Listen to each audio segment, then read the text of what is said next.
I just heard from Derek. Another month and still no baby. What exactly is your excuse this time, Abby? Matilda, with all due respect, I don't think this is something you should be getting involved in. Don't you dare talk to me like that! This is my family's future we're talking about. Those would be my grandchildren you're failing to produce. We want children too, Matilda. Sometimes these things just take time. It's not something we can control. 4 years, Abby! 4 years since you married my son and still nothing! How much more time do you need? We're doing everything we can, but these things aren't guaranteed to happen right away. It's stressful enough without you breathing down my neck about it.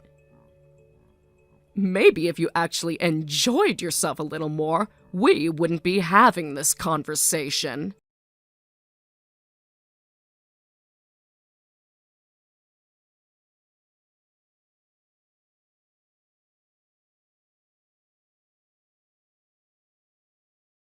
It's a miracle he even tries. Matilda, that is absolutely not something you should be commenting on. And frankly, it's deeply disturbing that Derek would discuss those kinds of things with you. Why shouldn't he? I'm his mother. He comes to me for advice like any good son would. This is completely inappropriate. Our marriage is between us. You have no place in our bedroom conversations. Maybe if you actually acted like a wife instead of a frozen corpse, we wouldn't be here. Maybe if you were a little more adventurous and exciting, we'd have a grandbaby by now. I can't even begin to tell you how wrong this entire conversation is. There are boundaries, Matilda. Serious ones. Don't lecture me about boundaries, girl. You're the one who hasn't held up her end of the bargain. What bargain? I married Derek because I love him, not to sign some invisible pregnancy contract. Love doesn't put babies in cribs, Abby. Action does.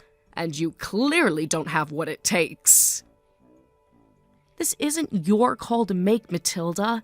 This is our marriage, our family. You need to back off. Too late for that.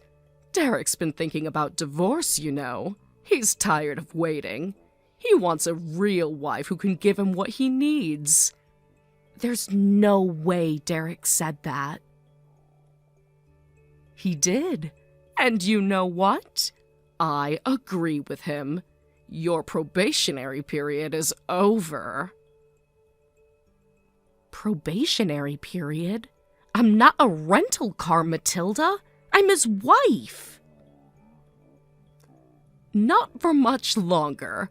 4 long, wasted years. 4 years with nothing to show for it. Derek deserves better. And he's finally going to get it. What are you talking about? Calm down. They haven't met yet. No affair or anything shady. I'm not like that. Then what are you talking about? I found someone for him. A younger, healthier woman. Someone who will give Derek everything he's been missing. I can't even believe what I'm reading. Believe it, sweetheart. She's perfect. Pretty, energetic, eager to start a family. She'll give Derek children the way a proper wife should. You're disgusting. I don't even have words for how wrong this is. Don't get mad at me because you failed. You had your shot. You blew it. I'm not having this conversation with you anymore. I'm going to talk to Derek. we're going to have a real conversation without you inserting yourself into our marriage. You do that, but don't be surprised when he tells you the same thing I did. He's ready to move on, and so am I.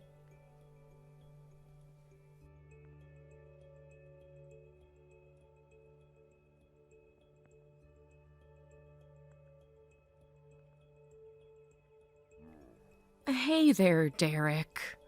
I just got done with a very interesting conversation with your mother. Want to guess what she decided to share with me? Why are you so upset? She just cares about us, that's all. She knows intimate details about our sex life, Derek. How could you possibly think that's normal? She asked me how our relationship was doing. What was I supposed to do? Lie to my own mother? Yes, Derek. That's exactly what you were supposed to do. Or better yet, you should have told her it was none of her business, like any normal husband would. Honestly, how could you allow your mom to be so nosy? Don't talk about my mom like that. She was just trying to help. Help? Do you hear yourself right now? There are boundaries, Derek. Your mother has no business knowing what happens in our bedroom.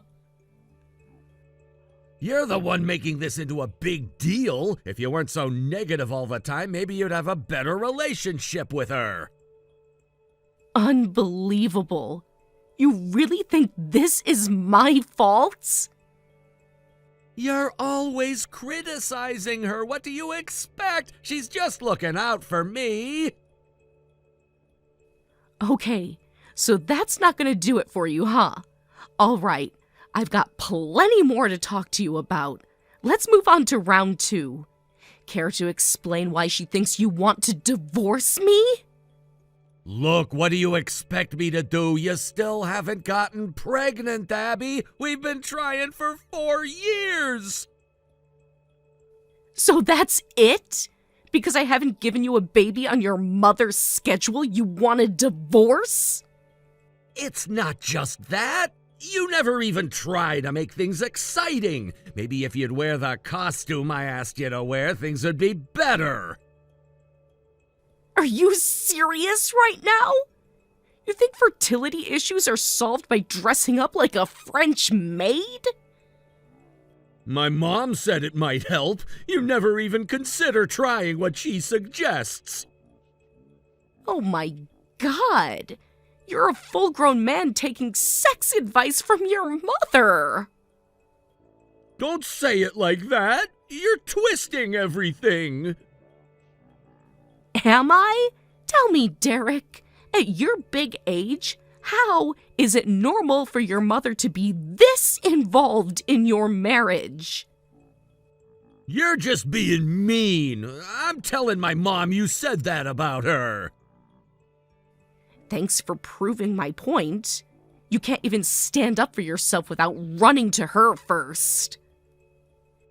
You're impossible. You never appreciate anything I do.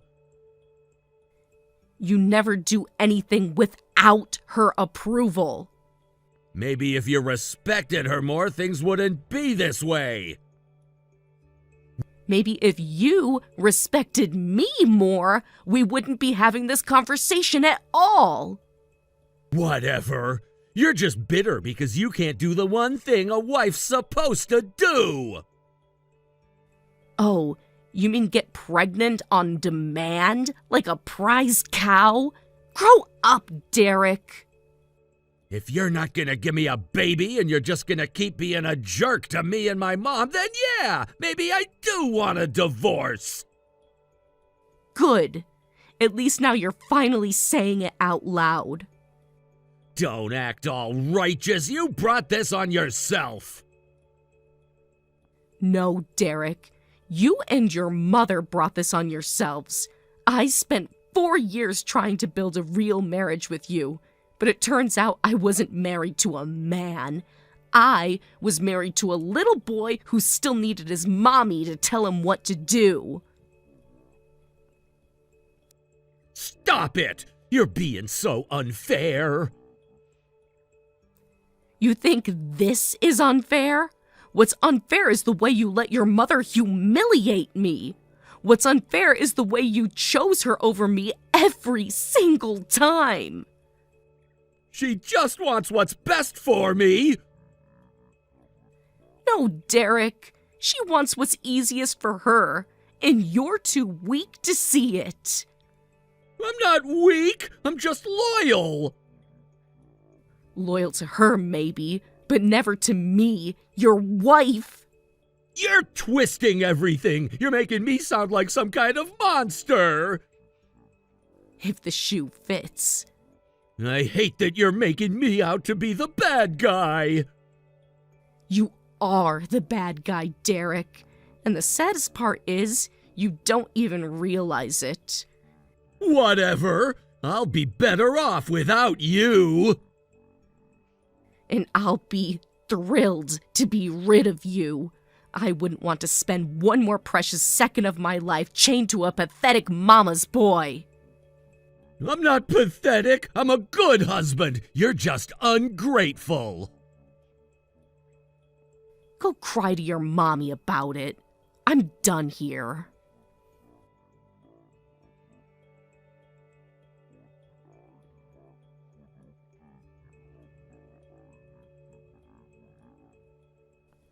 You lying little snake! I knew you were hiding something from us. Matilda? What on earth are you talking about now? Don't you dare play dumb with me. I saw you today, walking around town with that child. Okay. And? And? You think I wouldn't recognize my own grandson when I see him? Matilda, seriously, I have no idea what you're talking about. Don't lie to me! You've been hiding Derek's child all this time, haven't you? You kept him away from his father. You kept him away from me. Wow, you're really jumping to conclusions here. Answer the question, Abby. Do you have a child? Yes, I do. I knew it. I knew you were a liar all these years. But he's not Derek's child.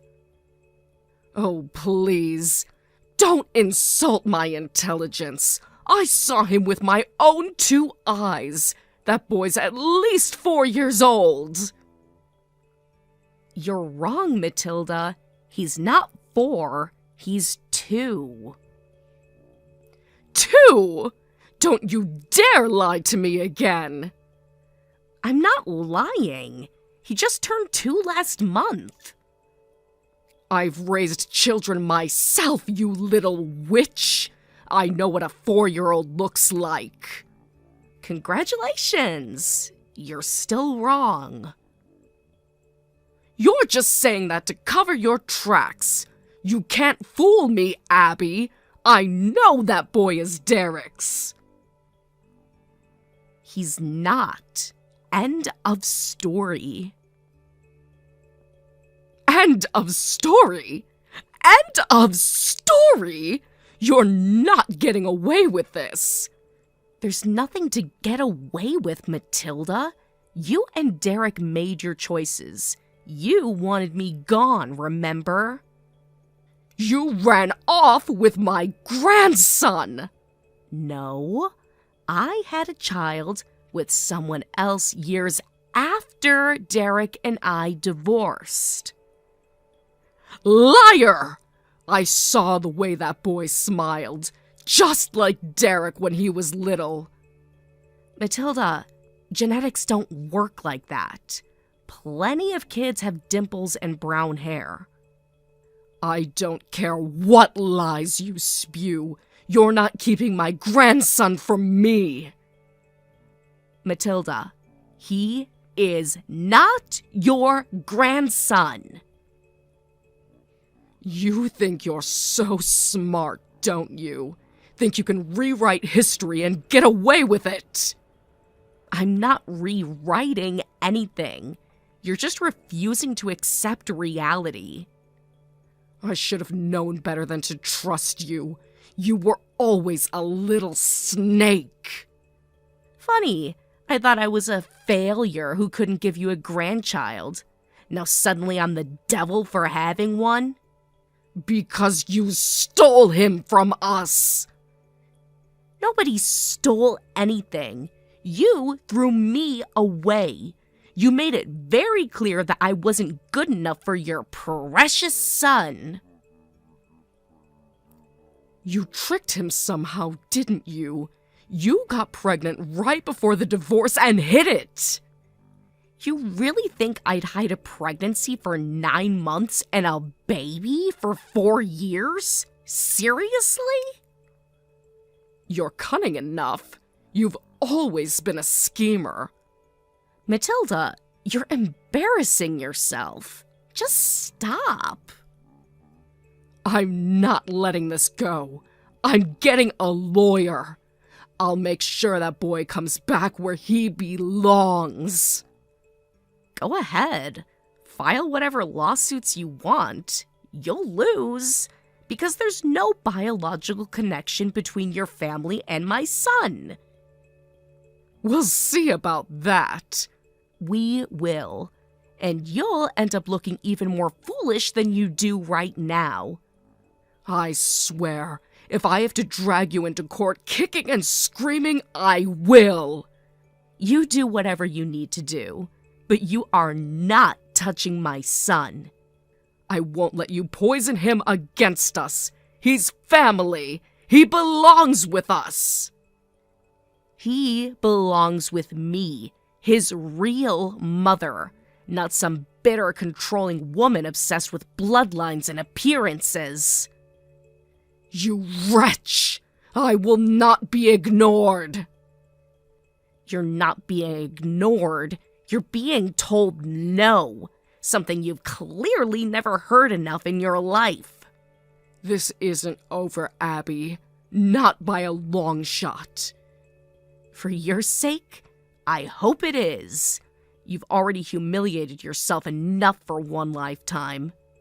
You'll regret this. Mark my words. I regret nothing, especially walking away from you and Derek. Best decision I ever made. You'll pay for this! Goodbye.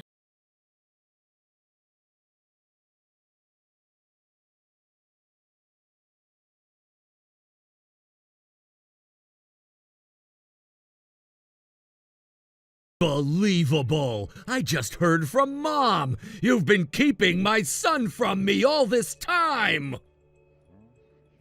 Oh, for the love of... not you too. Don't you, not you to me! How could you do this to me, Abby?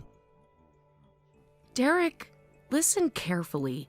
I told your mother, and now I'm telling you. The child you saw with me is not yours. Liar! You can say whatever you want, but I know he's mine! Mom told me everything! Oh, that explains it.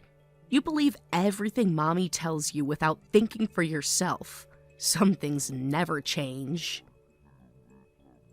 Shut up! Don't talk about her like that! She's the only one who ever really cared about me! Right. Because obviously a caring mother would encourage her adult son to stalk his ex-wife about a child that isn't his. He looks just like me! You can't lie your way out of this one, Abby!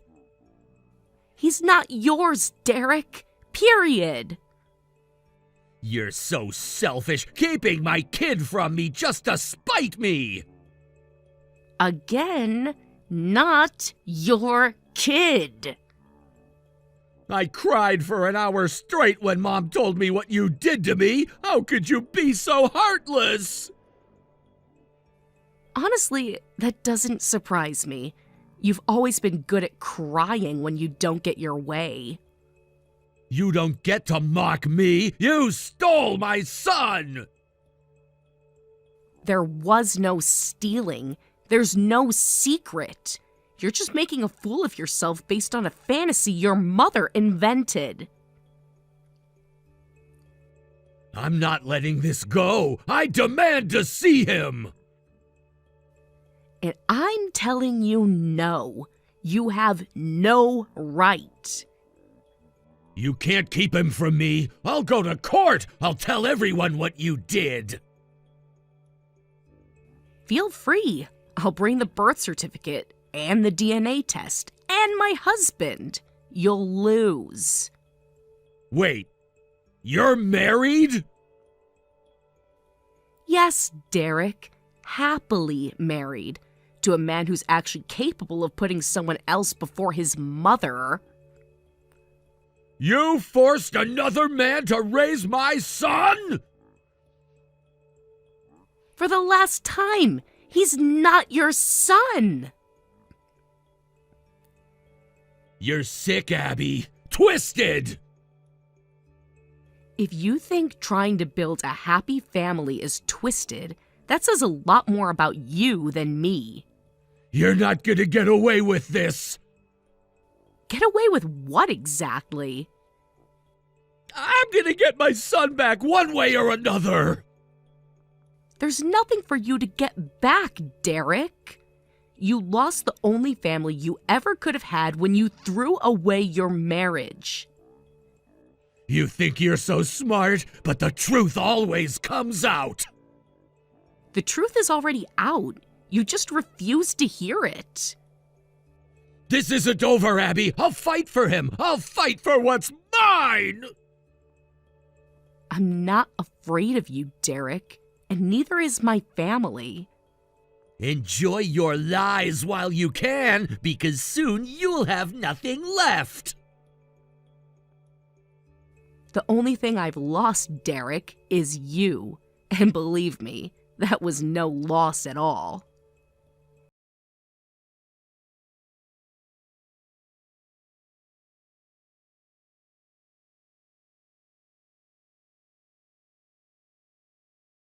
Really can't decide if you and your mother are more stupid or more evil. This is ridiculous! They can't arrest me for kidnapping! That's my son!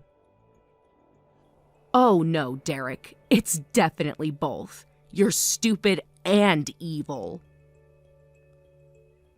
You're insane! They're gonna realize it's all just a misunderstanding! Misunderstanding? You and your deranged mother tried to kidnap a child from a daycare! You're making it sound worse than it was! We were just trying to bring my son home! You really are hopeless. And just when I thought you couldn't get any lower. Thanks to Mom, we finally knew exactly where he was. We just needed to get him out of there. Get ready for the best part, genius. The boy you tried to kidnap? Not your son. Not my son either. Liar! He looks exactly like me. Everyone sees it. Yeah, my sister's son. Yeah? Well, you and your mother are blind as well as brain dead. That little boy you scared half to death? That was my nephew. What? My sister's son, Derek. You know, my sister who gave birth about 6 months after you and I got divorced? No, that doesn't make sense. It makes perfect sense, because your math skills are just about as bad as your judgment. You're just making this up to cover your tracks! Oh, please. You think the daycare isn't gonna testify? You think the security footage isn't gonna show you two lunatics barging in? But why were you taking him to daycare? Because my sister watches my 2-year-old while I walk my nephew to his preschool class. He loves me. And unlike you and your mother, I actually know how to treat a child with love and respect. No way! I don't believe you! It really doesn't matter what you believe, Derek. The police already know the truth. The prosecutors already know the truth. And you're just a pathetic, desperate criminal now. It was a misunderstanding! I didn't know! You can't blame me for that! A misunderstanding? You stormed into a locked daycare. You scared every child in that building half to death. They had to put the whole campus on lockdown. I just wanted my son back! He's not your son! He never was. And now you've traumatized a room full of innocent children because you couldn't accept reality. I didn't mean to! Please, Abby, you have to understand. Oh, I understand perfectly. You are exactly the selfish, brainless man your mother raised you to be. Please, Abby, tell them it was a mistake! Tell them I'm sorry! You think an "I'm sorry" is going to fix what you did? You think those terrified little kids are just going to forget the crazy man who tried to drag one of them out of class? I wasn't trying to hurt anyone! Intentions don't erase consequences, Derek. You're lucky they didn't shoot you on sight. Please, Abby, I'll do anything! Don't let them throw me in jail! You earned every single day you're about to spend behind bars. And if there's any justice in the world, you'll have plenty of time to reflect on all the ways you failed as a man. Abby, please, I'm begging you! Save your breath. I'm not wasting one more second of my life worrying about you. You're not my problem anymore. I'm sorry! I'm sorry for everything!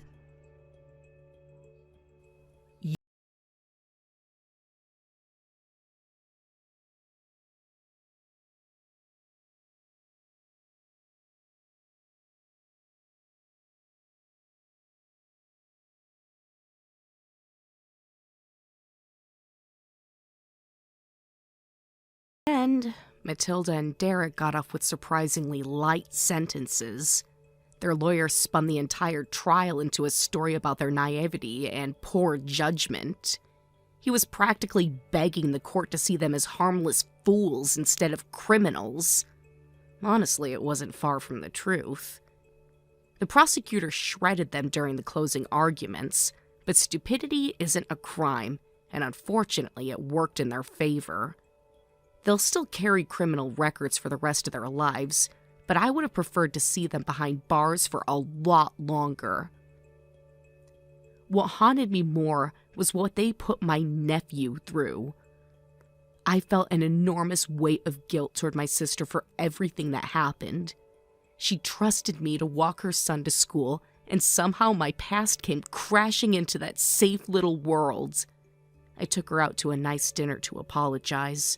She was incredibly understanding, even when I didn't deserve it. Though, being my sister, she couldn't resist teasing me a little. She said if I had picked a husband with an IQ higher than his age, none of this would have happened.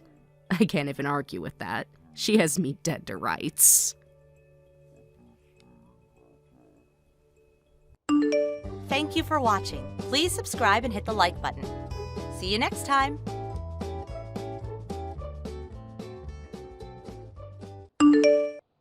Hey, you've been getting home later and later lately. Is everything okay? Not this again. Why can't you just let me have a little fun without blowing up my phone every 5 minutes? I'm not blowing up your phone, I'm just concerned. It's almost 3 in the morning, Connie. You didn't even tell me you were going out tonight. Because I don't have to. You're not my warden, Jim. I don't owe you a schedule. It's not about control, it's about common courtesy. All I'm asking for is a message. Hey, going out, be back late. Is that really so hard? Maybe you should get a hobby instead of waiting around like some sad little puppy. Maybe you could act like you're married instead of single. Wow, look at you, throwing a tantrum. Newsflash, Jim, I'm allowed to have a life outside of being your boring housewife. You're allowed to have a life, but you're not allowed to treat me like a human wallet while you do it. Oh my God, are you seriously bringing this up right now? I swear, you are obsessed with money. I'm obsessed with trying to figure out why my credit card statement contains about $1,500 in charges I didn't make. You seriously thought I wouldn't notice that massive charge? Honestly, yeah. I figured you'd be too busy working to bother checking. So the plan was to spend my money and just pray I didn't notice? It's called trust, Jim. Maybe you should look it up sometime. Trust isn't blowing thousands of dollars on clothes, jewelry, and spa days while lying about it. What's yours is mine, Jim. That's literally the point of marriage. Marriage isn't a license to drain someone dry and leave them with nothing. Stop being so dramatic. It's just money. You'll make more. Yeah, assuming you don't spend us into bankruptcy first. I think you ought to be considering just what sort of position you're in, Jim. Because if you keep bugging me like this, I'll call Daddy. And believe me, Jim, you don't want that. Really? You're gonna threaten me with your father again? Oh, I'm not threatening. I'm promising. All Daddy has to do is make one phone call to your company, close the account, and boom, you're done. You really think this is normal behavior? I think you're lucky to have me at all. Most guys would kill to have a wife this hot and this connected. Most guys would run for the hills. Yeah, well, you're not most guys, Jim. You're my guy. Which means you do what I say, smile while you do it, and stop whining about every little thing. Every little thing? We're not talking about me forgetting to take out the trash. You're blowing through our savings like it's Monopoly money. It's our money. And if you can't handle me spending a little to enjoy life, maybe you shouldn't have married me in the first place. Trust me, I'm thinking about that a lot lately. Keep up that attitude and you're gonna find yourself broke, single, and begging me to take you back. Daddy won't even need to lift a finger. You are unbelievable. You should be thanking me for not already telling him what a miserable husband you are. Yeah, thanks for the favor. Real generous of you. You're welcome. Whatever, Connie. I'm done arguing with you. Enjoy your little party. Don't worry, I will. Unlike you, my friends actually know how to have a good time. Don't wait up for me. Not planning to. Maybe I'll come home tomorrow. Or maybe not. You'll find out when you find out.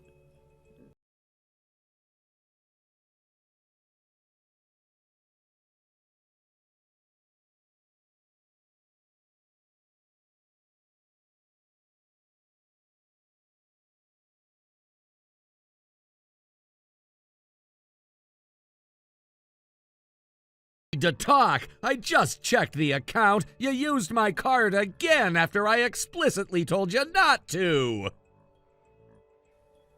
Ugh, are you seriously blowing up my phone over that? Get a grip, Jim. You're embarrassing yourself. I'm not embarrassing myself. You're the one spending money we don't have like you think it grows on trees. This is serious, Connie. You can't keep doing this. Maybe you can't keep whining. Did you ever think of that? Your constant complaining is a total buzzkill. Connie, it's not buzzkill to expect my wife to not rob me blind while I'm working overtime. Oh, spare me the sob story. You know who I was when you married me. Apparently, I didn't know the half of it. Maybe you just weren't paying attention. Not my fault you're boring and clueless. You want to talk about clueless? You blew $6,000 in 2 days. Do you even remember what you bought? Details, details. The point is, I was living my best life, which is more than I can say for you. You need to return everything you bought today. LOL, not happening. I already wore half of it. And besides, returns are so tedious. Then pay for it yourself. Why would I do that when I can just remind you how much Daddy's business means to your little employer? Of course, right back to Daddy every single time. Hey, I use the tools I'm given. You should be thankful Daddy likes you even a little bit. I don't want his approval. I want a wife who doesn't threaten to ruin my life every time she maxes out a credit card. Well, tough, because this is what you signed up for. I signed up for marriage, not financial blackmail. If you hate it so much, maybe you should get a second job. You know, so you can keep up with me. I'm not getting a second job so you can buy another designer bag. Whatever. I don't need your permission anyway. Because guess what, Jimmy boy? I'm going on vacation! Vacation? Yup, booked it this morning. Hawaii, VIP resort, the works. And let me guess, you used my card to pay for it. Duh. How else was I gonna snag the penthouse suite? Unbelievable. That's all I can say. You're unbelievable. And if you're even thinking about disabling that card, don't bother. Because if you do, I'll divorce you so fast your head'll spin. And let me guess, your daddy will crush my career into dust too? Bingo! Maybe you're not as stupid as you look after all. This isn't sustainable, Connie. You can't just keep threatening me forever. Watch me. Have fun sitting at home while I live it up in Hawaii. Maybe I'll come back. Maybe I won't. You'll just have to wait and see.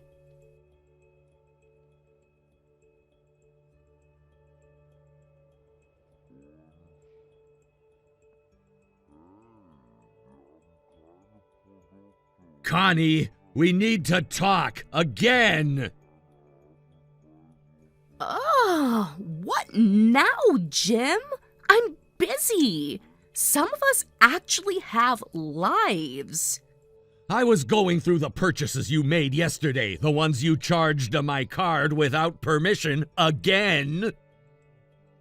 Yeah? And? Did I buy something you don't approve of? Boo-hoo. No, not the purchases themselves. It's where you made them. Oh my God, Jim. Who cares where I went? I care when half of them are romantic beachside restaurants, couples spas, and jewelry stores. So what? A girl can't treat herself? Funny. A lot of those places offer romantic getaway packages. You don't really strike me as someone who books a couples lovers massage for herself. Maybe I just felt like being extra pampered. Ever think of that? Who are you with, Connie? None of your business. Drop it. No, not this time. Who are you with? You're really pushing your luck, Jim. If you keep asking stupid questions, you're not gonna like the answers. I think I already know the answers. I just want to hear you say it. You're such a drama queen. God, no wonder you're so pathetic. Did you have a good time at that beachside dinner for two? Or the luxury couples spa treatment? Or the 5-star suite that only allows dual bookings? What are you implying? You know exactly what I'm implying. You're not stupid, you just think I am. Are you seriously accusing me of cheating on you? I'm not accusing you, I'm stating the obvious. Good, because guess what? I am cheating on you, and I'm not even sorry. Wow. Yeah. Maybe if you weren't such a boring loser, I wouldn't have had to find someone else to keep me entertained. You disgust me. Oh, don't be so dramatic. It's not like you didn't see this coming. You knew you couldn't keep up with me. Who is he? Wouldn't you like to know? Let's just say he's everything you're not. Exciting, rich, actually knows how to make a woman feel alive. And I suppose he's footing the bill for all those luxury expenses too? LOL, no. You are, dummy. Thanks for the vacation. Me and my boyfriend really appreciate it. Unbelievable. I mean, come on. Would you really expect me to waste my money on some guy? Please. That's your job. You're unbelievable! Absolutely unbelievable! Face it, Jim. You're never getting rid of me. You'll keep funding my fun, or I'll tear your whole life apart. You're already doing a good job of that without any extra effort. And you'll keep smiling while you do it. Because if you even think about fighting back, Daddy's gonna make sure you never work in this town again. I'm not putting up with this anymore. Oh yes, you are. You'll sit there like the good little ATM you are, and you'll keep paying for my happiness. Or else. You're sick, Connie. Completely rotten. Maybe, but at least I'm not broke and boring like you. You seriously think you have the upper hand here? I know I do. You're nothing without me. Nothing without my daddy's protection. You shouldn't be so confident, Connie. You're not as untouchable as you think. Please, what are you gonna do, Jim? Write me a sad little letter? Cry to HR? Call my daddy and tattle on me? Grow up. No, but you're gonna find out soon enough. Oh, so scary. You sound so serious. Should I be shaking in my designer heels? Maybe you should. Enjoy your little vacation while you can. Believe me, I will. Unlike you, my boyfriend actually knows how to treat a woman right.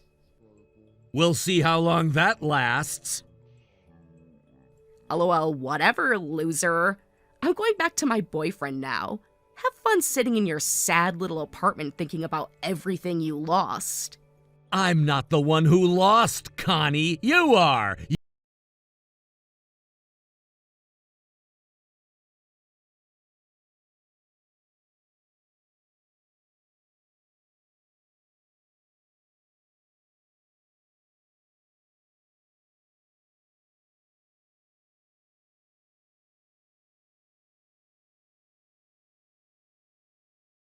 The hell is going on? I just tried to use my credit card and it got declined right in the middle of the store. I had a cart full of clothes and everyone was staring at me like I was some kind of criminal. Fix this right now. No mistake, Connie. I had the card disabled this morning, and frankly, it should have been done a long time ago. You can't do that. That's my card too. You had no right to just shut it off without even telling me. It's not your card. It's my personal account under my name alone. And after everything you've pulled, there's no way you're getting another dime out of it. You selfish bastard. You better fix this right now, I swear. I'll call Daddy and make sure you regret ever pulling this little stunt. Go ahead, pick up the phone. Call him. See if that makes a difference. Don't think I won't. You know damn well Daddy has enough influence to crush your pathetic little company in 5 minutes flat. If he pulls his orders, you'll be out on the streets. You really believe that, don't you? That Daddy's company holds all the cards and that my employer would just fold overnight if he got upset? It's not a belief, it's a fact. Daddy buys millions of dollars worth of parts from you every year. Without him, your company's finished. You might want to sit down for this, Connie, because you've been living in a fantasy world for a very long time. The truth is, it's your father's company that needs us, not the other way around. What? You're insane. Daddy can get whatever he needs from somewhere else if he has to. No, he can't. You'd know that if you ever paid attention to anything beyond your next shopping trip. My company owns the patents on every single part your dad's business relies on. There's no alternative supplier, no second source, no backup plan he can call. If he loses us, he loses everything. No! I don't believe you. You're just trying to scare me. Believe whatever you want, it doesn't change the facts. Your father's entire product line depends on us, and without our shipments, his production comes to a grinding halt. Daddy's been working with your company for years. They wouldn't just drop him like that. They would, and they did. The only reason your father ever got the discounts, the priority shipments, and all the other special treatment he's used to is because the old CEO was his friend. But that CEO retired last year, and the new one isn't interested in personal loyalty. He's interested in profit. And your father's endless demands and last-minute changes were costing us far more than he was worth. You're lying! He's still a valuable client. Not anymore. The new management ran the numbers and it was an easy call. Your father's company got officially cut off yesterday. Cut off? What does that even mean? It's too late to fix anything, Connie. The call was already made yesterday. The last shipment our company is ever going to make to your dad's company was sent out last night. Once those parts run out, your dad's entire production line will grind to a halt, and there's not a damn thing you can do to stop it. You're doing this on purpose to hurt me. You're trying to destroy my family. No, Connie, you and your father did that all by yourselves. I'm just finally walking away before you drag me down with you. This is what happens when you treat people like pawns, Connie. Eventually, the board flips over. You're seriously unbelievable, Jim. How can you stand there like some smug executioner while you tear apart people's lives without a second thought? Do you even have a soul anymore? If I don't, Connie, it's only because you spent 4 years carving pieces out of it. Every lie you told, every dollar you stole, every time you laughed in my face while you flaunted someone else. You didn't seem to worry about my life back then. Funny how it only matters now that it's your comfort on the chopping block. This isn't the same. Marriage is supposed to mean something. You're supposed to stick by your partner even when things get tough. Marriage means partnership, Connie. Marriage means loyalty, respect, love, none of which you ever gave me. You used me, you drained me dry, you mocked me to my face, you treated me like a paycheck and a punching bag, not a partner. So don't you dare preach about what marriage is supposed to mean. I made mistakes, okay? Everybody makes mistakes. You didn't have to go nuclear. You didn't make mistakes, Connie. You made choices over and over again, and now you finally have to live with them. Whatever. At least I still get to keep all the amazing stuff I bought with your card. So thanks for that, loser. You can keep the junk, Connie. I'm not interested in a single thing you touched. But don't get too comfortable, because you're gonna pay me back every single dollar you stole! Ha! Good luck with that. There's no way you can make me pay you back. I have every text message where I told you clearly and explicitly not to use my card. Every charge you make after that is documented. That's fraud, Connie, and the court isn't gonna be on your side. You're such a liar! We're married. What's yours is mine. You can't sue me. What's yours is mine might sound cute on a pillow, but it's not a legal principle. The credit card is mine, the account is mine, and when you use it without permission, it's theft, plain and simple. It doesn't matter. We're married. Married people share everything. Not when one partner revokes permission in writing. I have everything I need to prove it. You're gonna be on the hook for every last cent plus damages. And there's not a thing you can do to stop it. No! You can't do this to me. That would destroy me. My credit. My job prospects. My future. I'll have nothing left. Good! Maybe for once in your life you'll understand what it feels like to lose something that matters! Please, Jim, please, please, please. I'll fix everything. I'll break up with my boyfriend. I'll come home. I'll be the wife you always wanted. Don't bother, I'm already packing. I'll be moved out before you even figure out how badly you screwed yourself. You're just mad. You don't mean it. We can fix this if we just talk. I'm not mad, Connie. I'm done. There's a difference. Please, Jim. Please give me one more chance. I swear I'll change. I'll do whatever you say. I'll be perfect. If you were capable of that, you would have done it years ago. I'm not interested in fixing someone who broke themselves and blamed me for it. I can't do this without you. Please, Jim. Don't leave me alone. I'll die without you. You'll survive, Connie. You survived just fine when you thought you had better options. You'll survive now.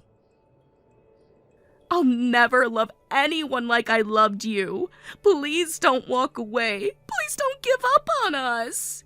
There is no us anymore. There's me moving on and you facing the consequences you tried so hard to pretend didn't exist. If you have anything more to say, tell it to my lawyer. As far as I'm concerned, this conversation is over. Jim? Jim, please. Please don't do this. Please.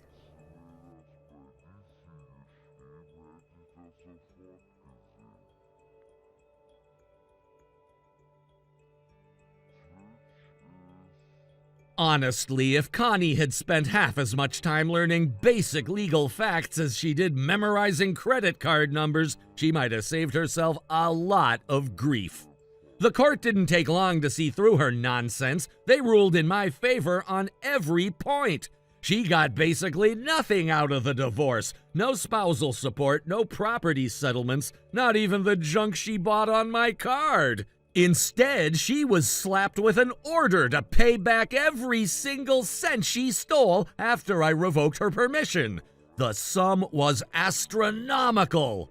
Between the luxury vacations, the shopping sprees, the romantic getaways she funded for herself and her boyfriends, it added up fast. The kind of debt you don't recover from in one lifetime. Meanwhile, my own life took a sharp turn upward. It was actually my idea to branch our company out to other buyers once the old CEO retired. I made the right call at the right time, and they rewarded me for it with a big promotion. Funny, isn't it? All the damage Connie tried to cause ended up pushing me into a better life. I guess that's the one thing I have to thank her for. Thank you for watching. Please subscribe and hit the like button. See you next time.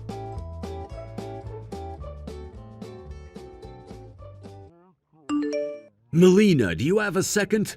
Hey, Jonah. You're still at work now, correct? What's going on?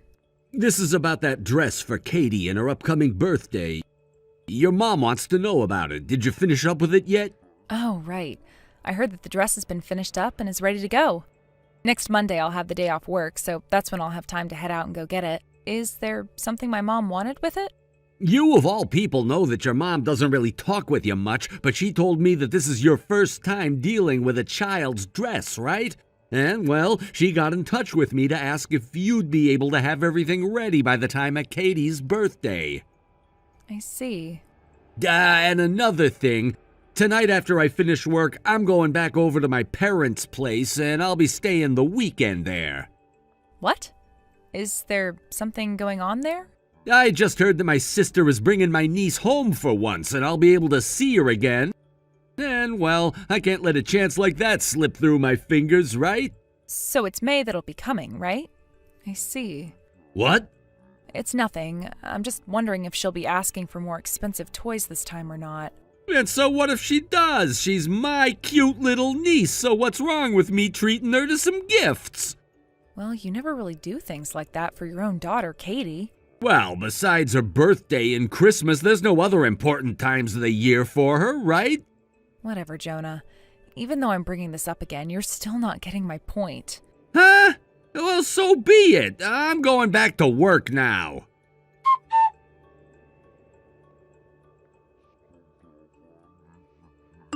Hey, Jonah.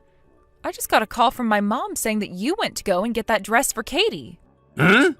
She asked me if I knew anything about you going out to get that dress, and I had no clue either. Oh, so she contacted you about that? Well, so be it. I was able to at least get it. What are you talking about?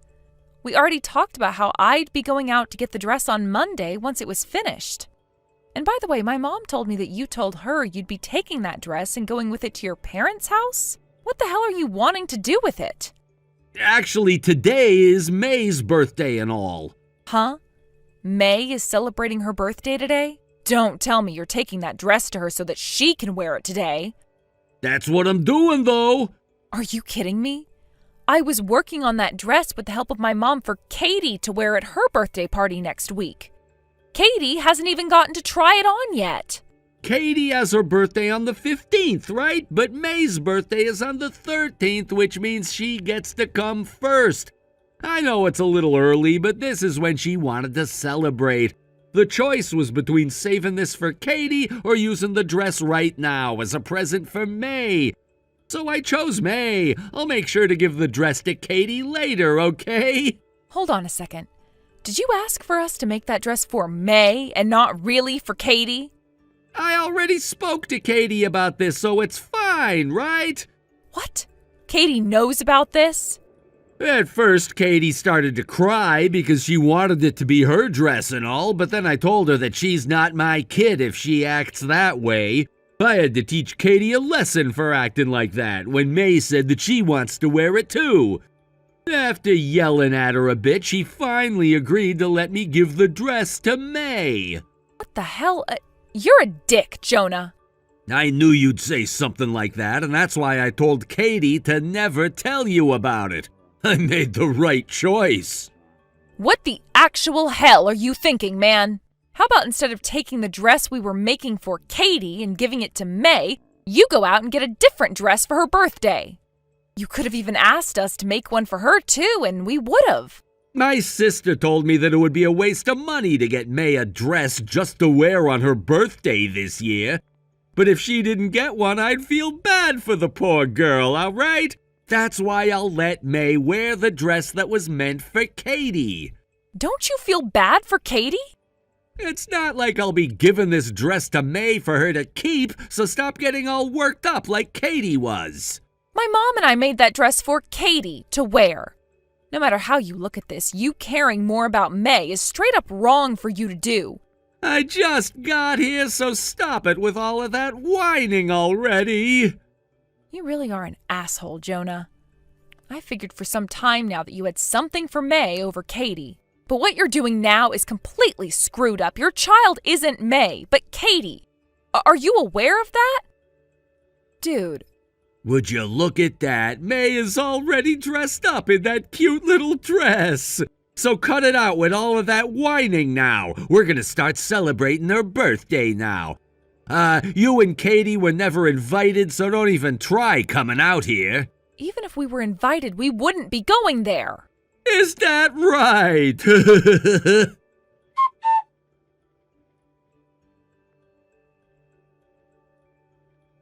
Hey, Melina. I just got back to the house, but what's up with this divorce paper?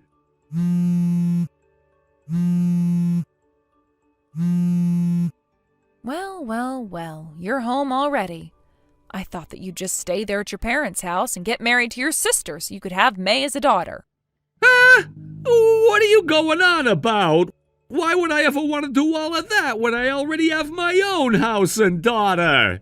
I'm saying that we don't need a man like you in our family, when you never think about your own daughter nor care about her feelings. What? Wait, that was never my... Then why, Jonah? Why would you go out and take that dress my mom and I worked so hard on for Katie and bring it out for May to wear instead on her birthday? I was just letting her borrow it. And by the way, I brought it home with me for Katie. Listen, Jonah, my mom and I spent so much time working on that dress because my mom really wanted to make her granddaughter's day by giving her the best dress ever with me. But when you went out and grabbed that dress and then told my mom you would be heading over to your parents' house to go see your niece, you stomped on my mom's wishes and desires. What? Hey, come on now. I let her borrow it and took it right back afterwards. You don't have to understand what I'm saying, honestly. All of the people who are trying to help you get out of that messed up mind of yours are wasting their time trying to deal with you. That's why I've had enough. I am going to divorce you now.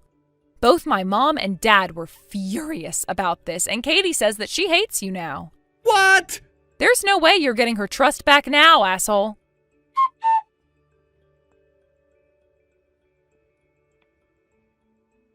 Hey, Melina, what the hell is that picture you just posted on your Instagram? If it isn't Jonah. Long time no see. It's been 2 months now since we had that divorce, so what do you want from me? I'm talking about Katie's birthday. That dress she's in. The one you just posted her wearing on your Instagram. I can't really see her face, but that is Katie in that picture, right? Ah, you're on about that? Is there something wrong with this? That's totally different from the dress that May was in. Yes, it sure is. That's because my mom and I worked on making a completely new one for Katie. It takes about 1.5 months to make a dress sometimes, and so for Katie, she had to wait 2 months before she could have her birthday party. She was finally able to enjoy her birthday. Why? I gave you back the dress that I had May wear. Yeah, you did give that one back. After learning about what went down from both your parents, your brother-in-law was pretty upset about what you did, right? What? It seems that your sister got around $2,000 from her husband's parents to spend on May's birthday, which included getting her a brand new dress. But that $2,000, it ended up going towards your sister buying herself a new high-end bag, right? And when your sister came crying to you about it, she asked you to get her Katie's dress, right? After that had been found out by everyone in the family, both you and your sister were divorced and lost custody of your kids, right? And your parents disowned the both of you as well? I never thought that things would end up like this. And that is why I really don't care about what's happened to you since then, Jonah. What are you talking about? Well, there was something else I heard about that really pissed me off to the point of losing all interest in you. What? Your brother-in-law asked me afterwards about selling her dress to get some of the money back that his wife, your sister, had taken from him. And so with the help of him and his parents, we sold it, and I gave him the money. You what? Thankfully, however, your parents had a beautiful old dress lying around from long ago that they said could be resized and given to Katie for her birthday. And that's where my mom and I stepped in and started to break that dress down and turn it into something completely new for Katie. And that's why that dress in the picture is totally different? Yep. My mom and I were forced to make another dress in the end, but the silk from your mom's old dress turned out to be some of the best material ever, and we put it to very good use. So that's the one thing I can be thankful for from all of this. What the heck? I was forced into giving up a lot of my savings because of my sister's poor spending habits, and now we're having to pay for both Katie's and May's child support, so all of the money I had is draining away. If you had the money to make up a new dress like that, you could have used some of it to help me out. Hey, everyone has cut ties to you, right? Do you understand what those words mean? Are you aware that you have nobody that wants to be around you anymore? But Melina, my older sister won't even get a freaking job. After the divorce, she forced her way into this tiny apartment I was forced to get. All day long, she just sits around being lazy and is using up all of the water and electricity. She's also eating all of the food I get within days. She'll even order delivery all the time and use up my money on it. I'm not able to save a damn penny anymore. Why the hell? I always assumed that your love for May over Katie was due to how much you were attached to your older sister ever since we started to date. What? But I guess you really do just let her have her way with you, huh? Shut the hell up! If you can't understand how hard things are for me, you shut the hell up! Sure, you don't have to tell me twice. What? You just wanted to ask about Katie's dress, right? Any other talk is just a waste of our time now. No, wait, I never really cared about my ex's life after the divorce anyway, so you sitting there going on about how things are going for you is kind of annoying me. No, wait a second! So, goodbye forever. No, wait, I didn't want to annoy you. Actually, I wanted to ask if you could ask for a little less from me in child support every month.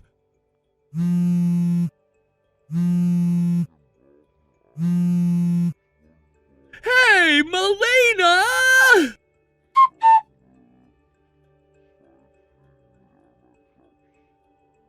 The request to reduce child support came up in the very last moment. At this point, the amount had already been set at the minimum allowable, so the fact that my ex-husband is asking for an even greater reduction just indicates how cornered he must feel. During our divorce proceedings, I sought help from a lawyer who handled everything on my behalf.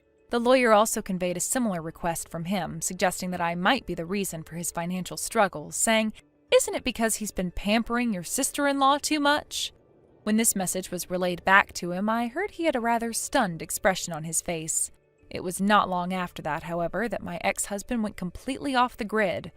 While he continues to pay the child support regularly, which allows me to manage my living expenses, I can't help but wonder about his current situation. I suspect he must be doing well enough to afford the payments, yet something feels off.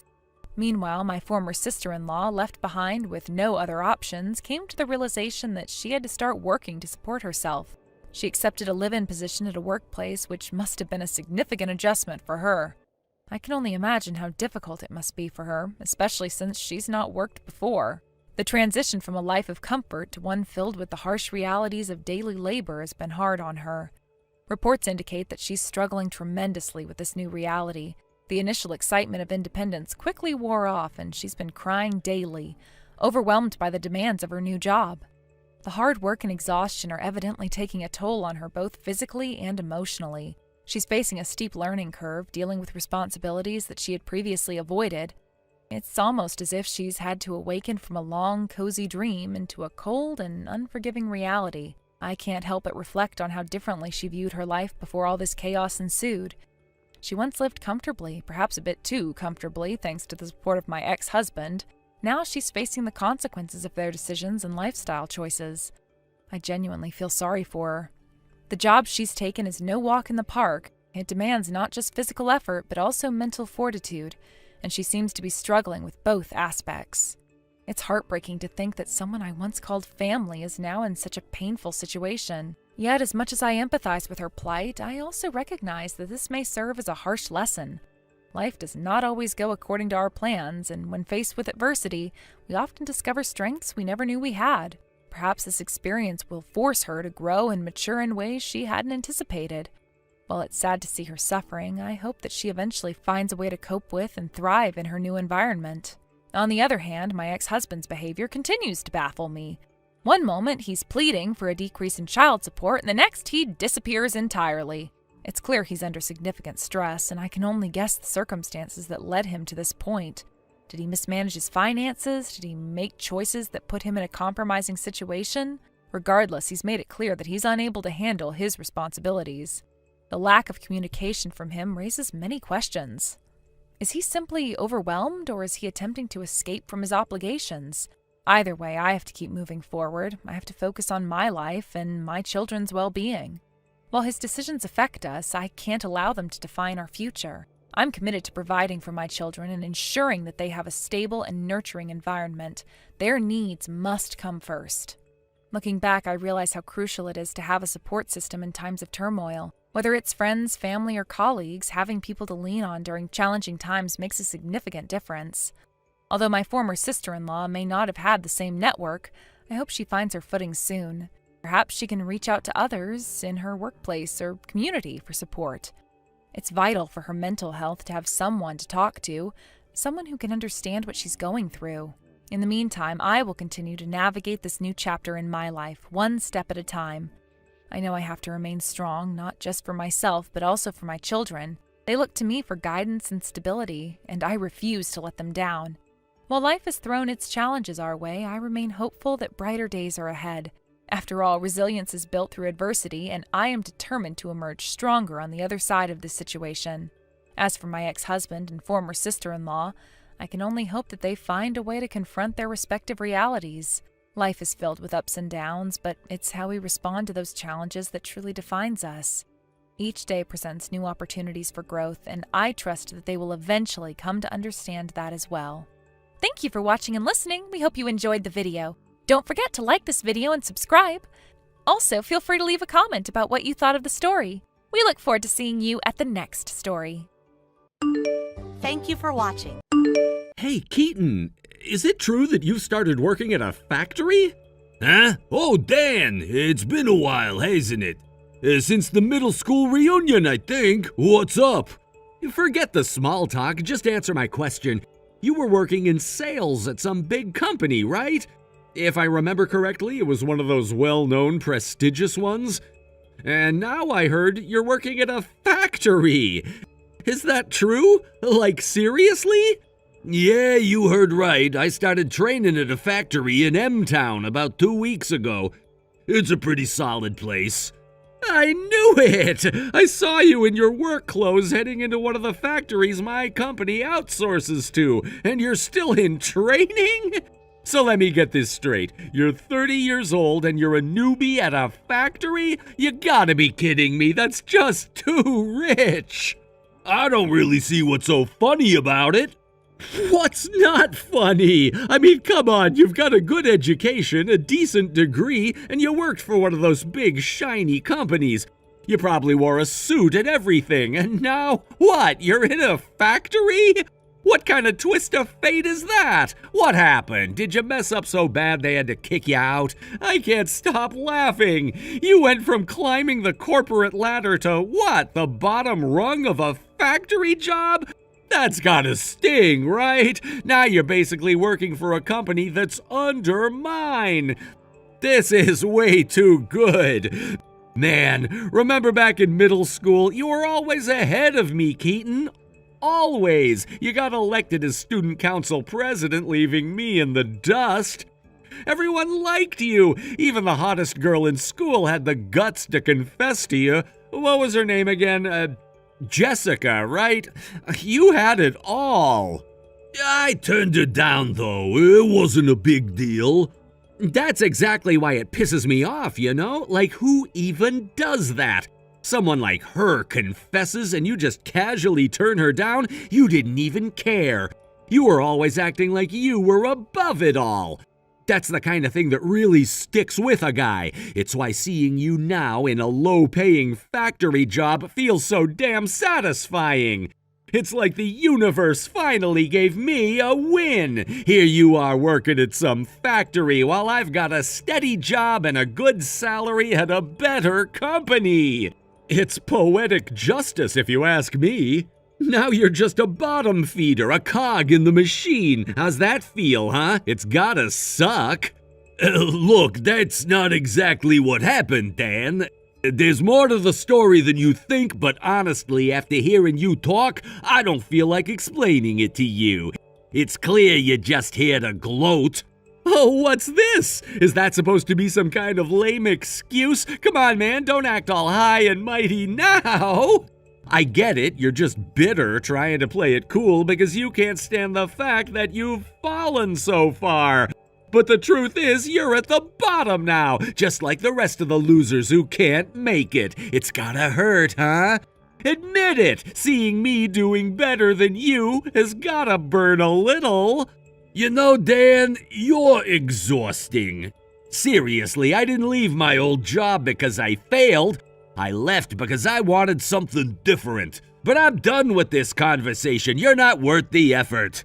Wait, what? You're just gonna walk away? What, can't handle a little truth? I thought you were tougher than this, Keaton. No, it's not about that. It's just that I got better things to do with my time than argue with someone stuck in the past. So yeah, I'm out. Later, Dan. Hey, don't just walk away from me. Keaton!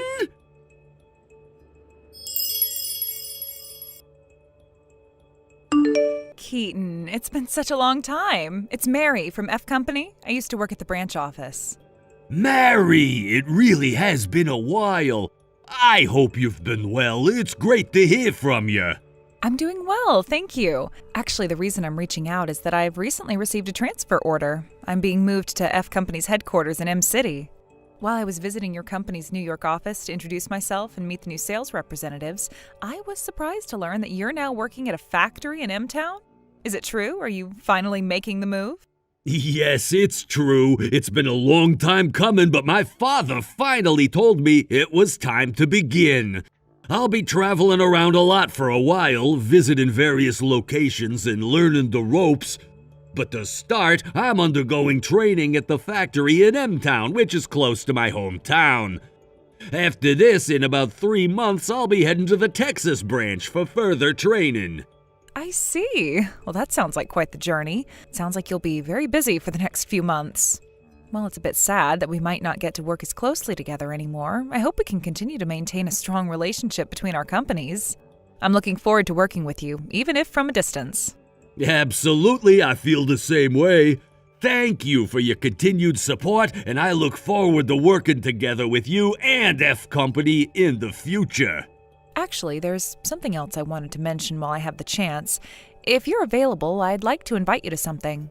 You see, in just about a month, F Company will be celebrating our 20th anniversary. We're planning a special event to commemorate the occasion, and we would be honored if you could attend as a guest.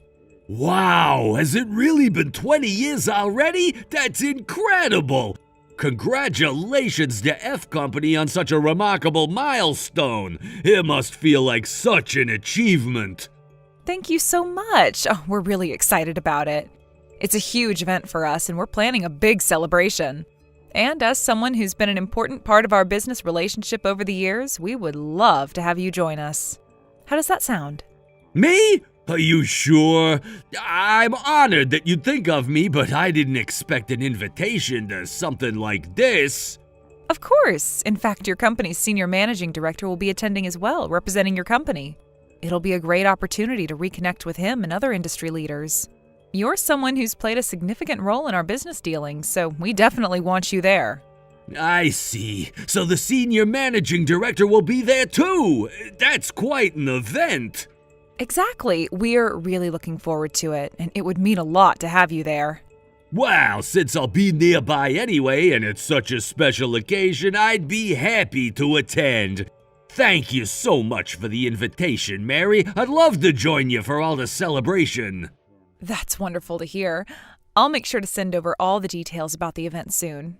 I'm really glad you can make it. I know it'll be a fantastic event, and it'll be great to catch up in person. I'm looking forward to it as well. It sounds like it'll be a memorable evening. Thanks again for thinking of me. I'll see you there. Absolutely. See you at the party, Keaton. Take care until then.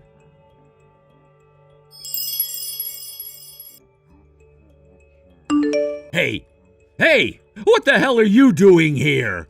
Why are you at our company's anniversary party? This event is for important people, our main clients, stakeholders, and major investors. So how the hell did you get in? What? I don't understand. I'm in charge of managing the guest list for this event, and just a moment ago I saw you walking in. But I'm telling you right now, don't get too comfortable. You're not getting inside.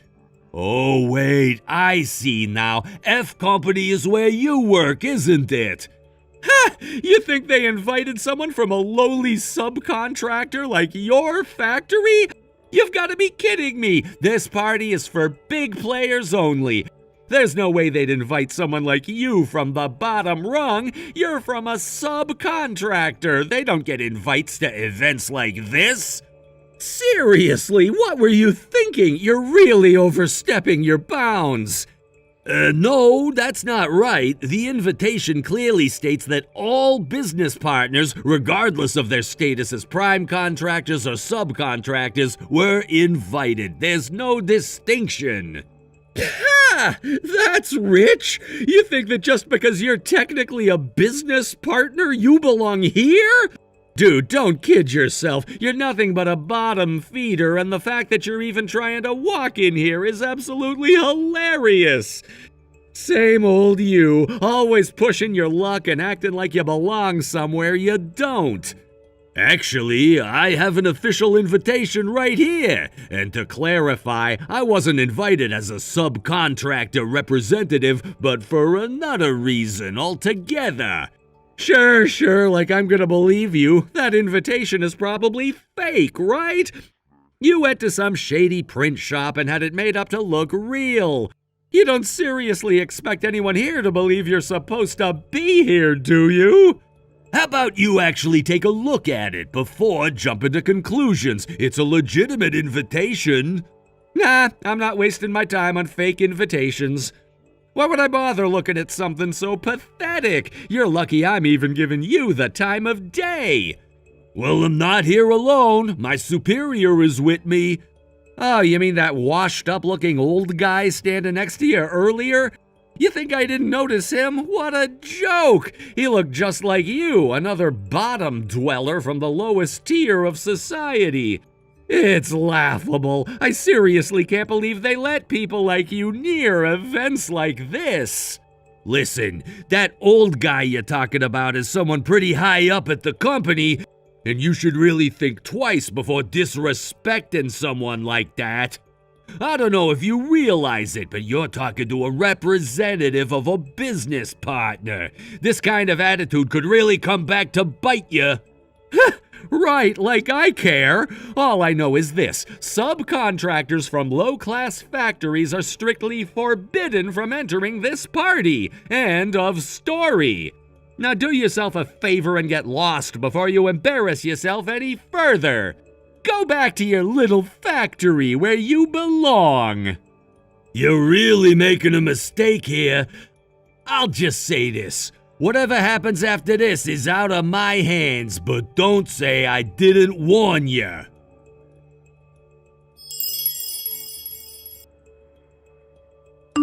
Keaton, thank you so much for attending our company's 20th anniversary party.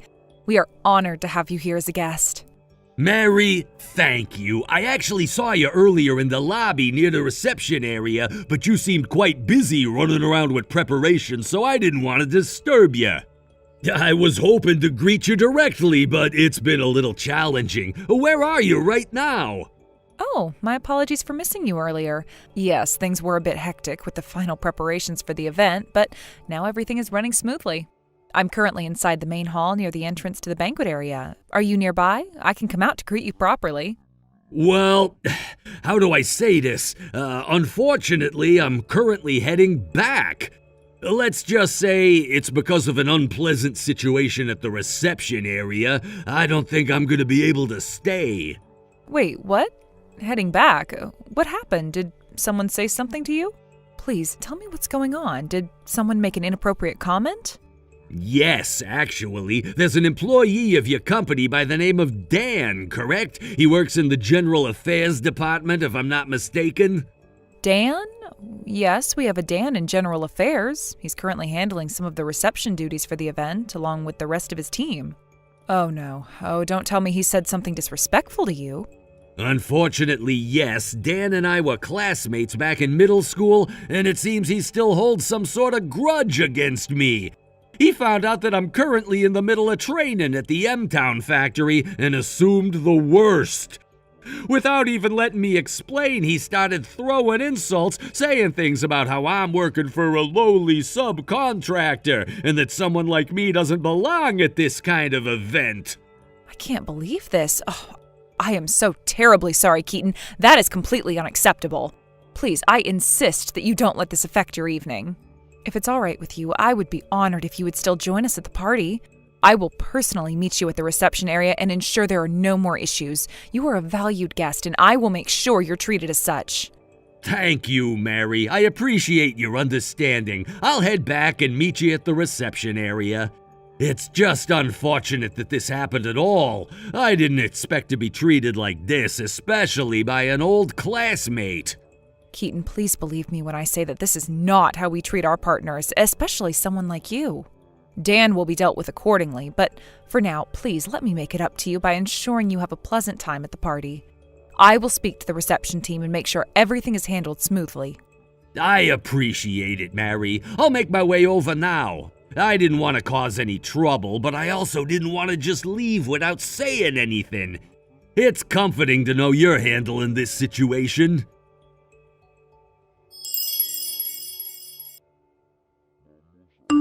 Dan, what on earth have you done? Huh? Oh, it's you, Mary, from the sales department? What's wrong? Did something happen? You kicked Keaton out of the party, didn't you? Oh, that? Yeah, I did. Some lowly worker from one of our subcontracted factories had the nerve to try and sneak into the party. So as the person in charge of reception, I made sure to get rid of him immediately. He had no business being here. What were you thinking? First of all, both subcontractors and main contractors were invited to this event. Wait, what? And more importantly, Keaton isn't just any factory worker. He is the heir to A Corporation's CEO, the most important business partner we have. He's their future president. What? And the person he was with, that was A Corporation's executive vice president. The executive vice president? I can't believe this. What have you done, Dan? But Keaton works at one of the subcontractor factories in M-Town. How could he be? That factory has been under A Corporation's umbrella for the last 2 years. Didn't you know that? It is? Yes, the operations within the factory haven't changed much, so they're still working closely with our company. But the ownership shifted when A Corporation acquired it. I didn't know. Keaton is currently undergoing training in different locations to prepare for his future role as the president of A Corporation. As part of that training, he's working in various branches to understand the operations and experience what it's like on the ground level. Right now he's stationed at the M-Town factory, which is why you saw him there. No way! Keaton is gonna be a CEO and he's more important than me? Yes, and because of your actions, you've just insulted the future head of the company we rely on for business. I didn't know. I thought he was just some factory worker trying to sneak in. I had no idea he was someone so important.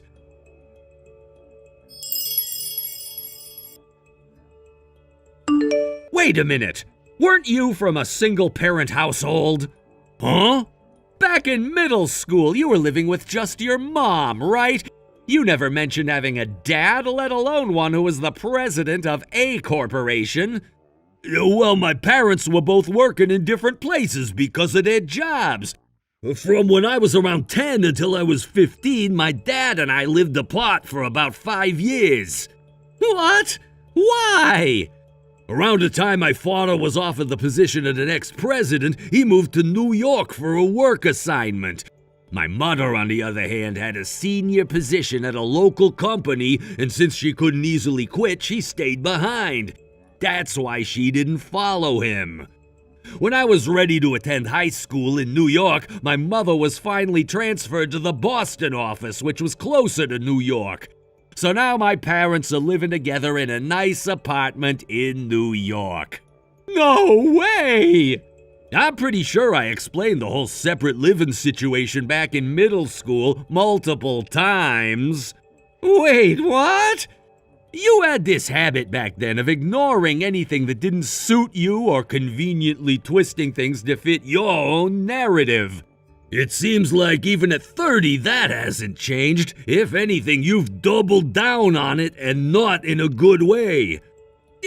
That's not what I meant.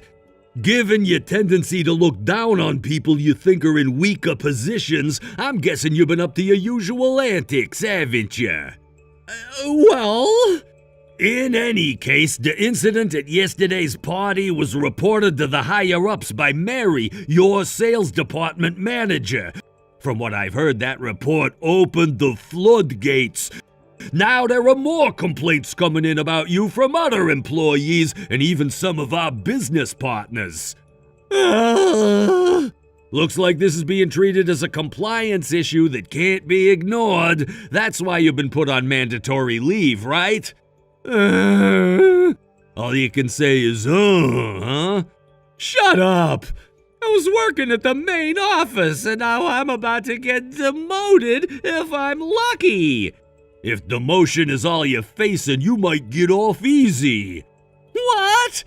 Just a guess. I've already received an apology from your company for the incident, and the rest is an internal matter for F Corporation to handle.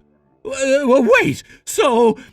I've been informed that I'll be notified of the final decision regarding your punishment, so I guess I'll just wait for that. Hold on a second! Stop being so casual about this! Help me out! Help? You? Why? Because we're friends, right? Friends? What part of our relationship resembles friendship? Well, I mean... If you can't answer that, then we're not friends, are we? Wait, please! I'm busy and I don't have time for this. See you around. No, Keaton, wait!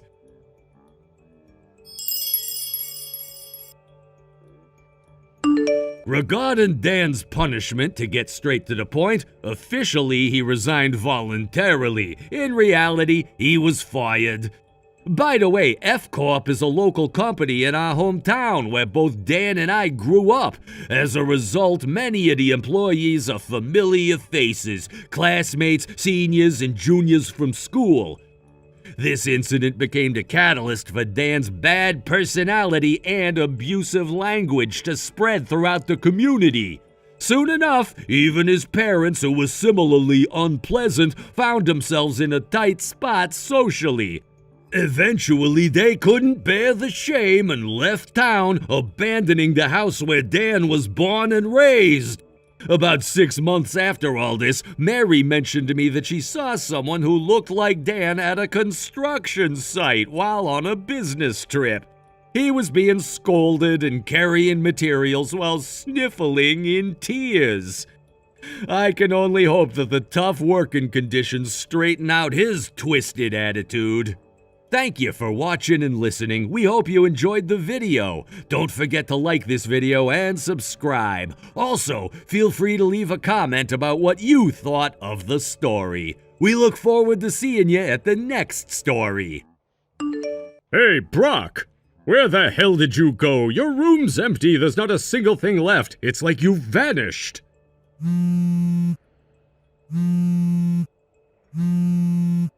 Brock, answer me, damn it!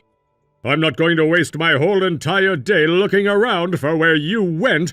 I have to get back to the casino soon as well. You should have figured it out by now the moment you saw all my stuff was gone. I've decided to move out of the house. What? I've already told Mom everything, but seriously, just because I lived there doesn't mean you can dump all the housework on me. Huh? It's been affecting my work, so I decided I couldn't stay there any longer. You quit your job and turned into a shut-in, didn't you? Doing housework is the least you could do. Since you can't contribute money to the house, I figured I'd make you useful in other ways. Just how far are you planning to sink? Look at your brother Mark busting his ass to get an offer from a top company. Why don't you take a page out of his book? That's the thing. The reason I left my company was to work from home. I'm freelancing now, taking on projects. And that means I can't be home all day doing chores for you. Freelancing? That's just a fancy way of saying you're a part-timer. And let's be honest, you're not making any money. Freelancing and part-timing are two completely different things. How many times do I have to explain this? You're not even trying to understand what remote work is about. And besides, you're not working at all right now, Dad. What? Yeah, it was around the time I'd been working for about 2 years. You inherited Grandpa's fortune and then quit your job, didn't you? You got all high and mighty, spending way too much, and now you've racked up a ridiculous amount of debt because you couldn't stop living the high life. You knew about that? The real mystery here is how you thought I wouldn't notice. And on top of that, you owe all that money to Uncle, the same one who paid for my tuition.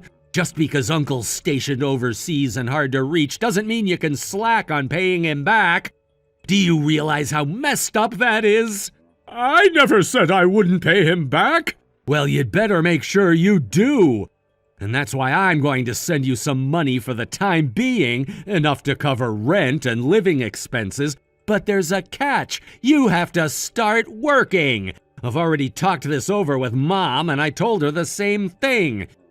You two need to have a serious conversation and figure things out. But as for me, I'm done. I'm never setting foot in that house again. Wait a second. Goodbye.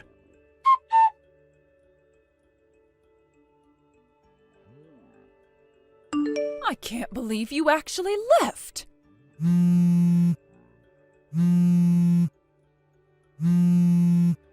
You're not even working in the first place. This is unbelievable. Both parents have no understanding of what it means to work from home. I can't believe you're so out of touch with how the world works nowadays. Remote work is a perfectly normal way to earn a living, and it's becoming more and more mainstream. People don't even blink twice at it anymore, but here we are. That has nothing to do with the fact that you're not actually working. I've had enough of this. I'm not even trying to make you understand anymore. I've given up on that. Look, like I said before, I'll keep sending money to help, but only because I don't want to burden Uncle any more than we already have. He's the one who covered my tuition, after all. And for Mark's sake, since he's still in college and living at home, I want to make sure things don't get harder for him. So you better start working seriously. Brock!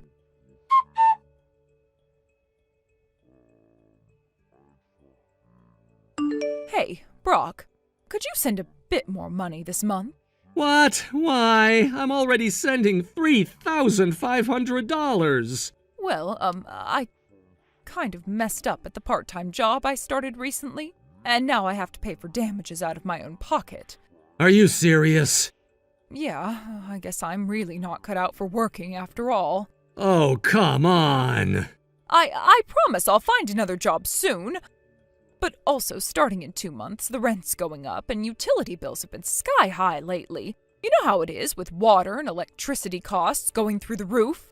When I put it all together, the only solution is for you to send more money. I don't know. Plus, there's still all that debt hanging over us, so I'm really begging you. Fine, I guess I have no choice.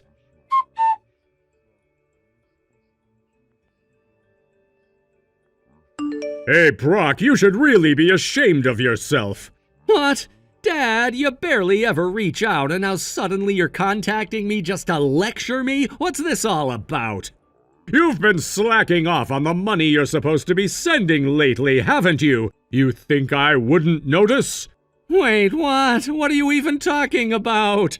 Don't play dumb. It didn't take me too long to figure it out. It was weird from the start for someone like you working freelance or part-time to be sending us that kind of money. At first, I thought maybe you were just chipping away at your severance package from when you left your job, or maybe you even took out a loan just to keep up appearances. Am I right? But there's no way you could keep that up long term. You're not fooling anyone. I knew sooner or later the well would dry up.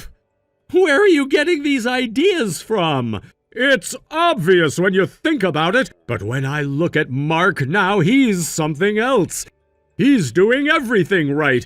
He graduated, got a job at a major company this year, and do you know what he's done? He's already started sending us money. It's like you two swapped places. He's stepped up where you've fallen down. Guess how much he's sending us? $5,000, Brock. That's right, $5,000 every month. Mark really knows how to support his family. You should learn something from your younger brother, honestly. What? $5,000? Mark? Dad, that doesn't make sense. How could Mark, who just started his career fresh out of college, afford to send you that much money every month? And wait a second, what's this about me only sending $5?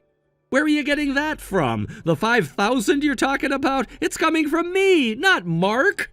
You? Are you trying to be funny? You, a part-timer? Don't make me laugh. You're trying to tell me that someone in your position can afford to send that kind of money? Dad, come on. How many times do I have to explain this? I'm not a part-timer. I'm freelancing. I've told you this before, but you never seem to listen. Freelancer, part-timer, same difference. At the end of the day, you're still just scraping by. You might think you're doing well, but we both know the truth. You still don't get it. Fine. How about this? Why don't I just stop sending the money altogether? Would that be better for you? What? The money, Dad. I'll stop sending it. You're always saying how it doesn't matter and calling it $5. So if it's that insignificant to you, maybe it's time I stop sending anything. Go ahead then. Stop sending it. If you think your little contribution makes a difference, then by all means see what happens when you stop. You really think losing $5 is going to hurt us? Come on, Brock, get real. Dad, I'm telling you, it's not $5, it's $5,000. And you're saying you're okay if I stop? If that's what you want, I'll stop sending the money. But you'd better be sure about this, because once I stop, I'm not going to start again. You really think we need anything from you? You seriously think losing your tiny contribution would make us struggle? Brock, you've got to stop thinking you're more important than you are. There's no way losing your so-called $5,000 would affect us. We'll be just fine without it, trust me. Mark's already got us covered anyway, so we don't need anything from you. All right then. If that's how you feel, I guess this is a weight off my shoulders. Not having to send that money anymore is actually gonna help me out. I didn't want to bring this up, but lately the amount I've been sending has been getting out of control. The last few months I've been sending nearly half of my monthly income to you guys. It's been getting harder and harder to manage my own expenses, and I was starting to realize that this just isn't sustainable for me. I didn't want to say anything because I knew you needed the help, but I've been thinking for a while now that I can't keep this up. But you know, Mark's out of school now, and he's moved out of the house into his company's dorms. He doesn't need me to help pay for his tuition anymore, and it sounds like you guys are getting by just fine with what he's sending. So if you're saying you don't need my help anymore, then I'm gonna take you up on that. I won't send anything from now on. Good, we don't need your money. It's about time you admitted you were struggling. I knew it all along. You were trying to play the big shot, but you were barely keeping it together, weren't you? Yeah, you said it yourself. You don't need me to send anything, right? I was planning on transferring this month's money next week, but I guess I'll just hold on to it now. It sounds like you and Mark have everything under control, so I'll stop here. But... Nope, no buts. I'm taking your advice and stopping the payments, so thanks for giving me the green light. This'll be the last time we talk about this. I'm done.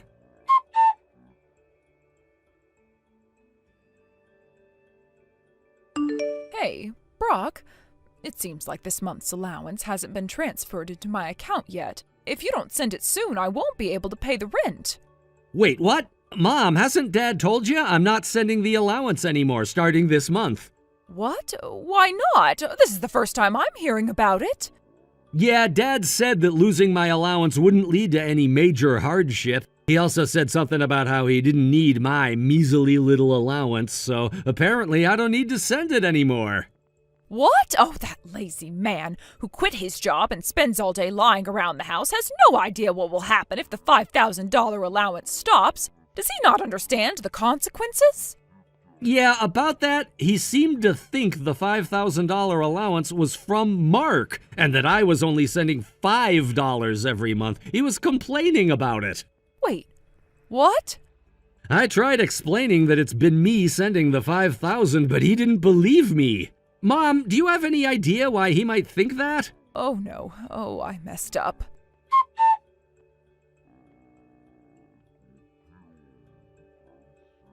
Hey, you! Huh? Is it true that you've stopped Brock's allowance? Yeah, that's true. Honestly, cutting off a measly $5 isn't gonna make much difference. What have you done? Look, let's be real. With such a useless son, what difference does it make? Besides, we have Mark now. He's been sending us $5,000 every month from his job at a major company. So I really don't see why we should worry about Brock. But it's Brock we're talking about. What about him? The $5,000 allowance is actually from Brock. Wait, what? Are you serious? Yes. But you told me that the $5,000 was from Mark and that recently Brock was only sending $5. How does that even work? Well, Mark told me he stopped sending money. Wait, what? He said that living alone in this expensive city makes it impossible for him to keep sending so much money every month. So the $5,000 from Mark is actually Brock's money? Exactly. It turns out that the Brock we thought was a failure is actually doing quite well. I don't want to accept that reality. But Brock is just a part-timer. In that case, Mark from the major company is the one who's successful. Well, Brock is actually running his own business now. He's a company president. Huh? I didn't believe it at first either, but one of the neighbors showed me a magazine with his face on it, and he was featured in a story. He quit his job, went freelance, and then started his own company. I was forced to accept reality after reading that success story. Why didn't you tell me this before? Why keep something so important a secret? I did tell you, but you still don't understand the difference between a part-timer and a freelancer. So it ended up looking like Mark was the one doing well. Oh, you've always favored Mark, bragging about him to the neighbors, and now it's hard to correct that image. Seriously? Look, more importantly, we need to ask Brock to restart the allowance. If this keeps up, I won't be able to pay this month's rent or utilities, and I won't be able to pay off my debts. I might not even be able to buy the seasonal new handbag. Right, and I need to fund my gambling next week. I need to contact him quickly. I really can't believe you didn't understand this sooner. You've been talking about Brock like he's some kind of a loser while he's actually doing much better than we thought. It's just hard to believe. Every time we talked about him, it was always in a negative light. I assumed he was just floundering without any direction, not a successful entrepreneur. Well, that's the mistake we made. We were so focused on what he didn't have that we failed to see what he was achieving. This changes everything. I thought he was just wasting his time at home while Mark was making something of himself. I didn't realize Brock was actually working hard in his own way. Exactly. We need to fix this before it's too late. I mean, we could lose our connection with him, and then where would we be? I'll reach out to him. Maybe we can talk about getting the allowance back on track, but also find ways to show him we appreciate what he's doing. Yes, that sounds perfect. Let's not wait too long, or we might lose him. I'll do it right now. Good. I really hope we can fix this. All right, I'll text him right away.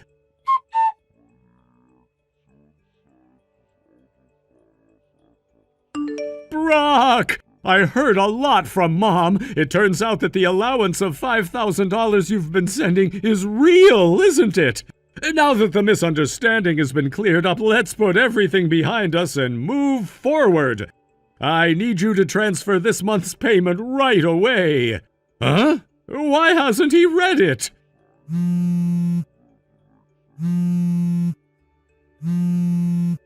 Seriously, Brock? Are you ignoring me? I need that $5,000 from you right now!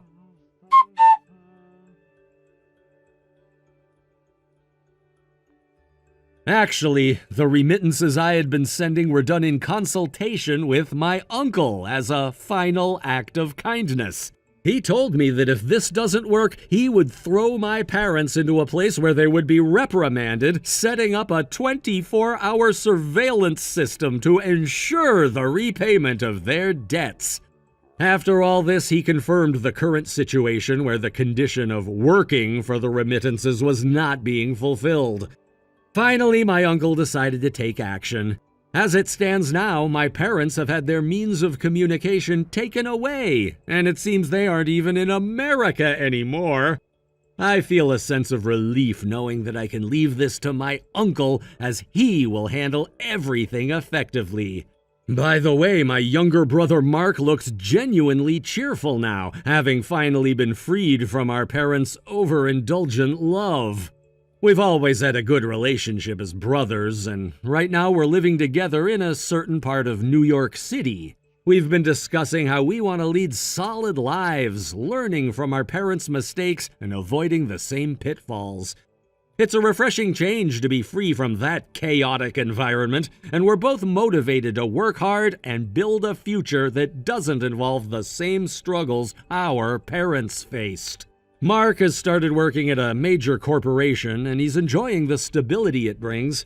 He's learning how to manage his finances wisely, unlike our parents, who made reckless decisions that put them in such a dire situation. Watching him flourish is inspiring, and it makes me want to push myself further, too.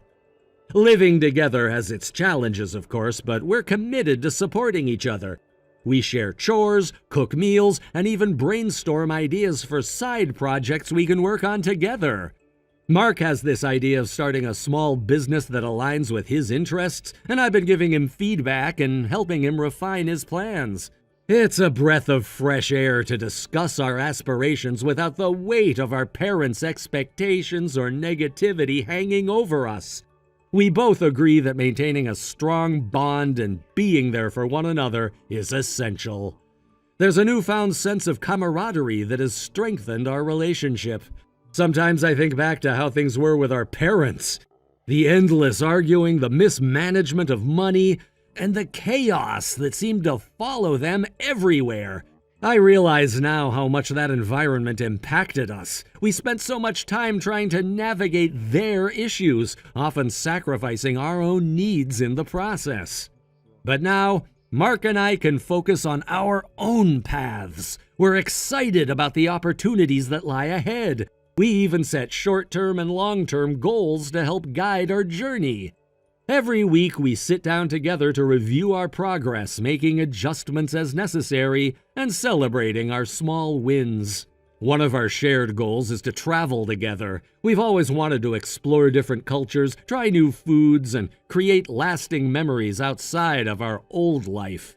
We've started saving a little each month, and we've already made a list of places we want to visit, like Chicago, Las Vegas, and even some international destinations like Paris or Berlin someday. We often talk about how this new chapter in our lives is a chance for us to redefine what family means to us. Instead of relying on our parents, we're building a family of our own, one based on mutual respect, understanding, and support. It's liberating to take control of our futures, and we're determined not to repeat the mistakes of our past.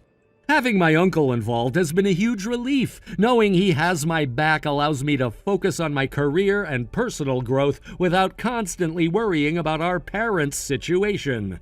His actions have shown me the importance of having a solid support system, and it's inspired me to be that kind of support for Mark as well. With all these changes, I've also taken the time to reflect on my own aspirations. I've been considering what I truly want to do with my life outside of just making a living. I want to pursue something meaningful that can help others too. Perhaps getting involved in community service or nonprofit work could be a way for me to give back while fulfilling my personal ambitions. In conclusion, while the path leading up to this point has been tumultuous, I believe it has ultimately shaped us into stronger individuals. Mark and I are not just surviving, we are thriving, and I couldn't be prouder of what we're achieving together. Here's to our journey ahead, to the lessons we've learned, and to the lives we will build, one step at a time. Thank you for watching and listening. We hope you enjoyed the video. Don't forget to like this video and subscribe. Also, feel free to leave a comment about what you thought of the story. We look forward to seeing you at the next story. Thank you for watching. Please subscribe and hit the like button. See you next time.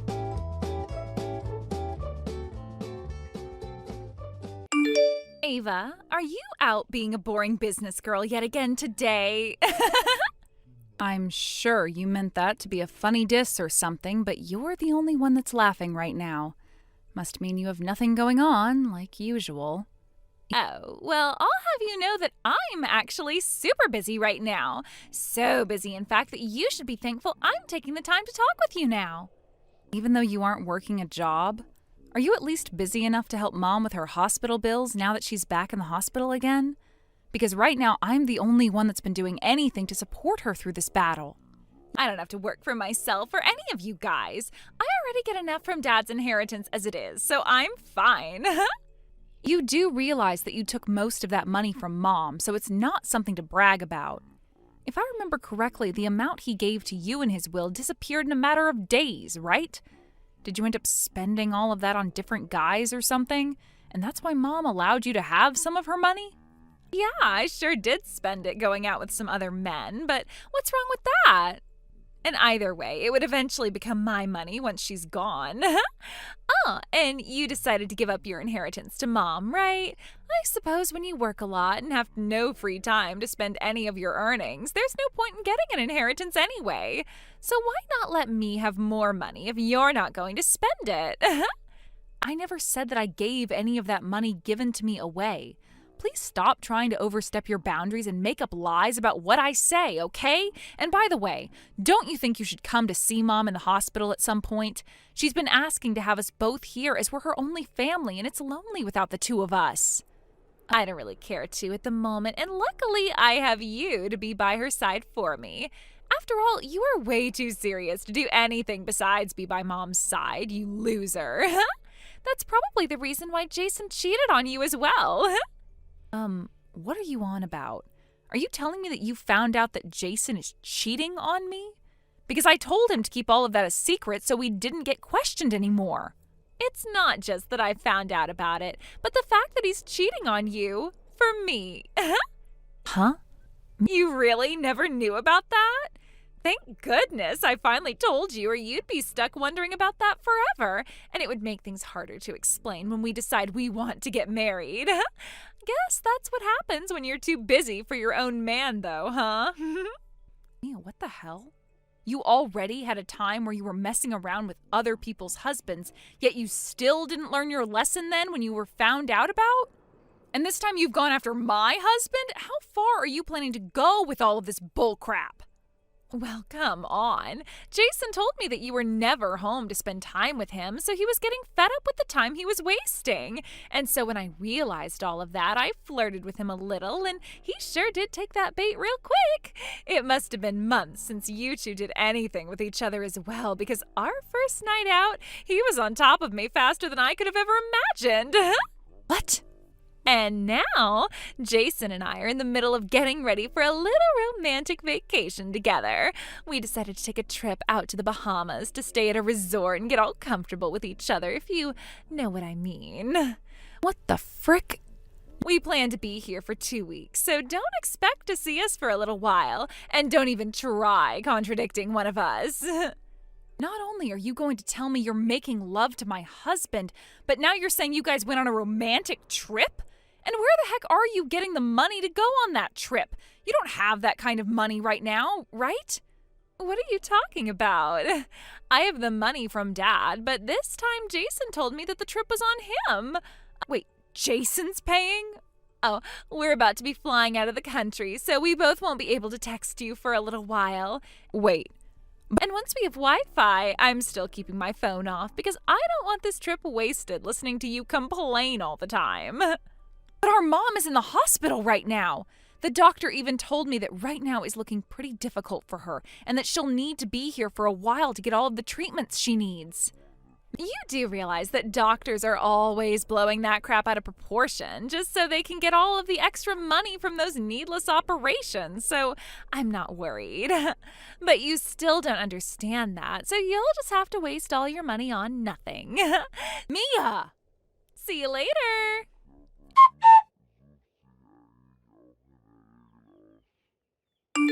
Jason, what the hell have you been doing with my little sister? Going after my sister like that while you are married to me is frickin' ridiculous. Crap! I thought I turned off my phone for the time being, but I must have just put it to sleep for a little bit. Well, thank God for that. So are you going to explain to me now what the hell is going on with you two? Are you actually cheating on me with my little sister? Sure am. Turns out that I love Mia now. I've never felt myself so attracted to a woman until now, and man, does it feel amazing. You're just going to brag about how much you love her right in front of me?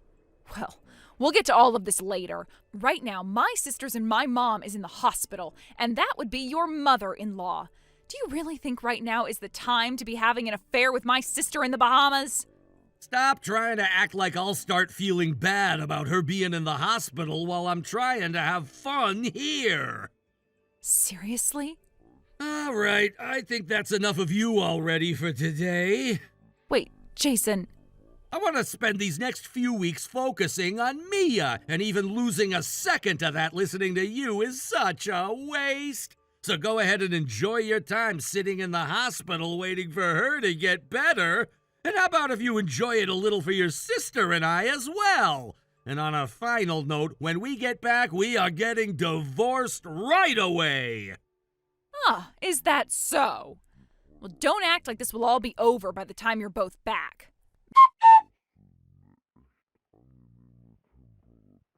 Ava, I'm home. I'm back in the country now, so I've decided to turn my phone back on for you. Mia? I can't believe how awesome those 2 weeks with Jason were in the Bahamas. He sure is such a compassionate and loving man. And so, now that we're back, your time is up and you need to get going on packing your things and leaving this house. It's all your fault. It is all your fault that Mom passed away. The day that you two turned off your phones was the day things took a turn for the worst with Mom. And to add to that, the funeral for her is already over with.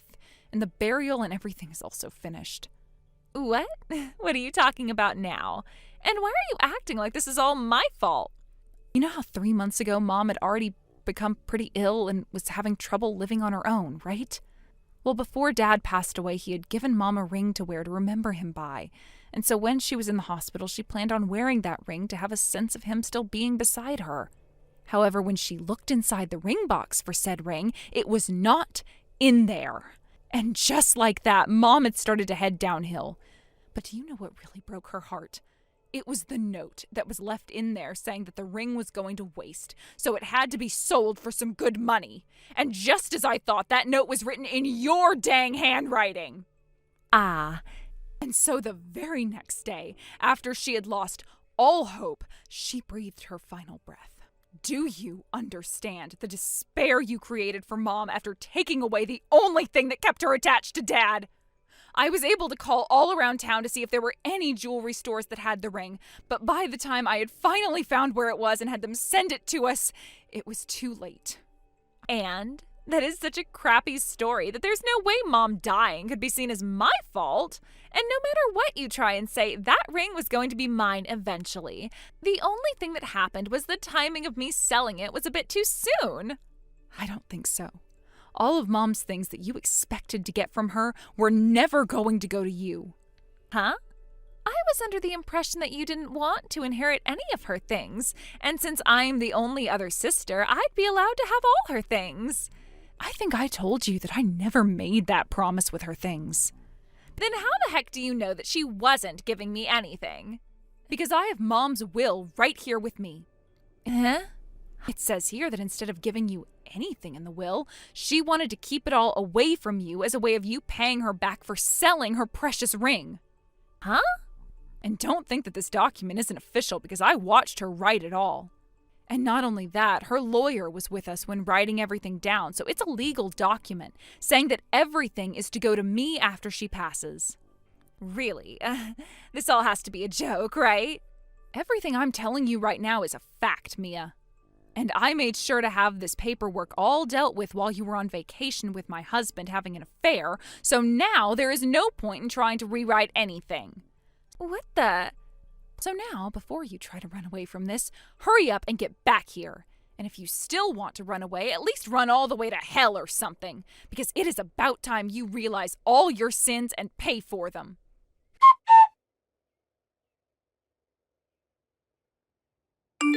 Please, Ava, what is this all about Jason not being the CEO of his company? Why the hell are you the CEO? Oh, so you're on about that now, huh? Well, that's why I thought it was so funny that you said that Jason had paid for your guys' trip to the Bahamas. Hey, why did he lie to me? And why are you the CEO? Wasn't that company the one that Jason's father founded and led? So shouldn't that make Jason the CEO right now? Right. Half a year ago, Jason was the CEO of this company. Huh? Then why are you now the CEO of that company? Well, it turns out that Jason wasn't really meant to be a leader of any company, as he just couldn't keep up with the workload. And so I was later told that if I wanted to, I could take his place and lead the company.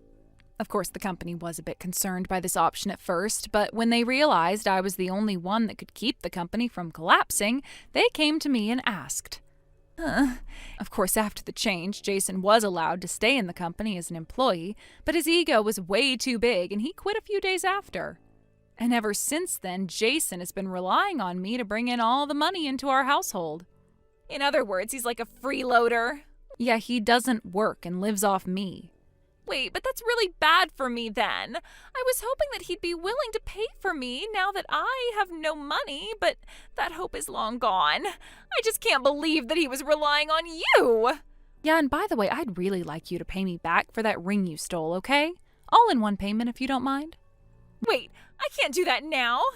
Well, you sold that ring without even telling anyone, so I'd like my money back just as easily as it was stolen from me. But I just thought that Jason would have the money to pay Mom or you back someday. That's why I went and sold it thinking everything would be fine. But now that I know he has no money and no job, everything has changed for me. I'm not going to start feeling bad just because your stupid plan didn't work out for you. Oh, and along with all of this, I've gone ahead and sold Mom's house since she gave it to me. Huh? So if you've gone back there thinking you could stay there, then you have until next week to get out, okay? But Ava!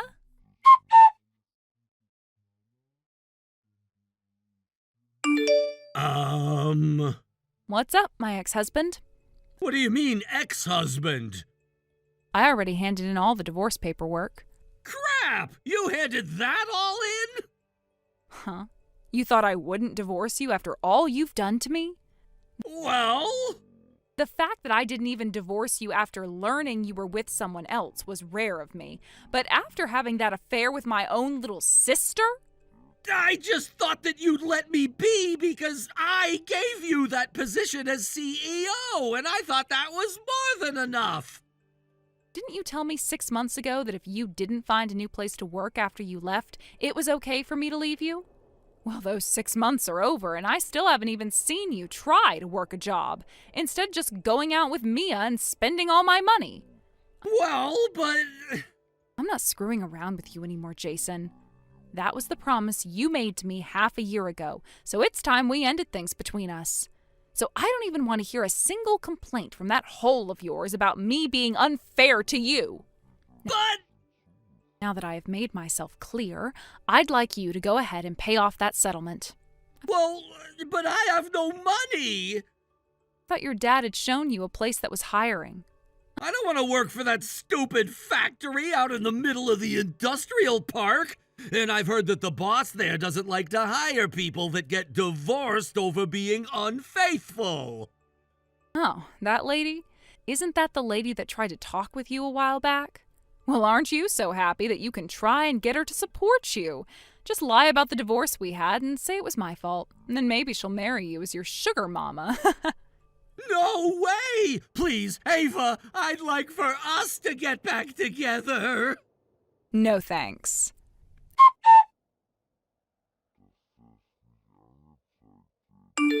The agonizing life of having to pay for their sins finally began. It wasn't just karma catching up to them. It was the slow, grinding punishment that seeps into every corner of your life, suffocating you bit by bit until there's nothing left but regret and the bitter taste of your own mistakes.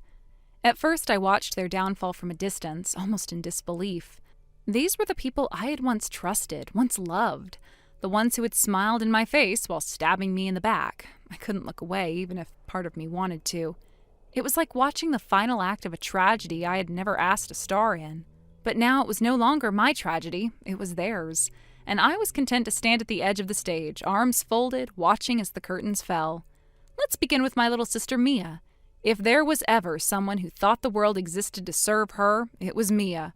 My sister had always been the type who acted first and never thought about the consequences. She loved the thrill of it all, the attention, the chaos, the drama. She wore recklessness like a crown, and for a while it worked. She got what she wanted. She played with people like puppets, bending them to her will, discarding them when she got bored. She believed herself untouchable, unstoppable, invincible. But life has a way of humbling even the most arrogant of souls. And when that moment finally came for Mia, it was brutal. For a long time, she had been living under our mother's roof, running wild, disappearing for days at a time. She thought she was untouchable, hiding behind the walls of the house where we had both grown up, using it as her fortress of lies and manipulation. She surrounded herself with men, luring them each into her little web of deceit. Each one thought they were special, that they were the only one, but the truth was, they were just numbers to her, placeholders to keep her entertained. She had no respect for them or their families, no regard for the lives she was tearing apart in the process. Eventually, though, the truth surfaced. It always does. One by one, the wives and girlfriends of the men Mia had been sleeping with started connecting the dots. The lies unraveled, and the fury that followed was nothing short of an inferno. Lawsuits came pouring in, legal threats, demands for compensation. It was chaos. And Mia, who once strutted around like a queen, suddenly found herself trapped in the rubble of her own kingdom.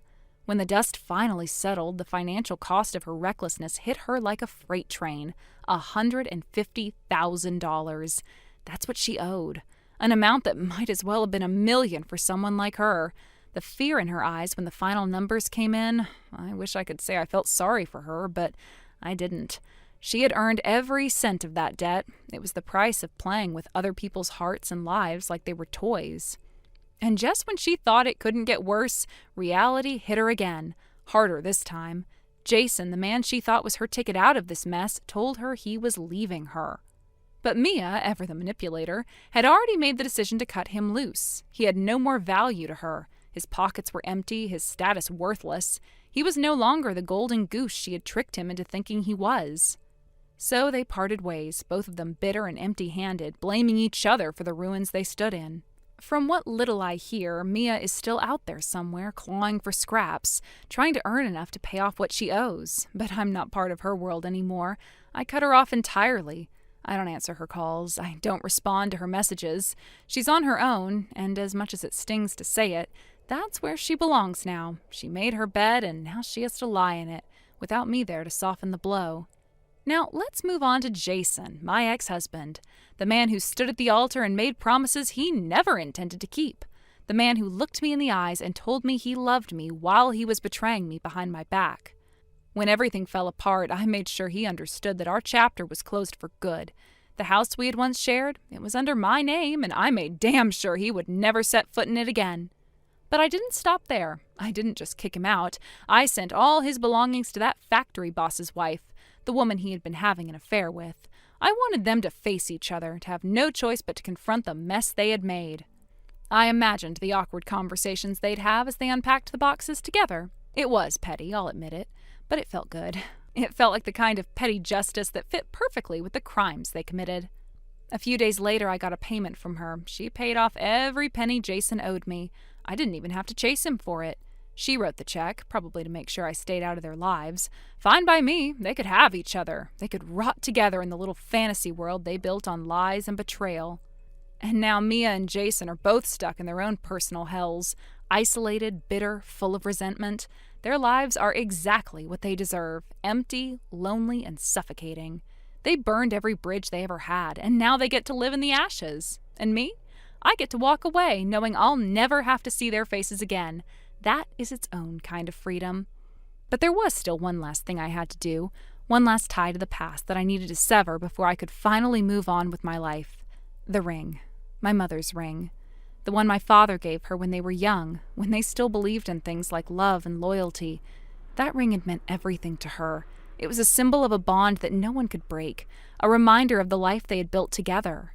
And after everything that happened, I couldn't stand to see it sitting in a box, gathering dust, becoming nothing more than a reminder of pain and betrayal.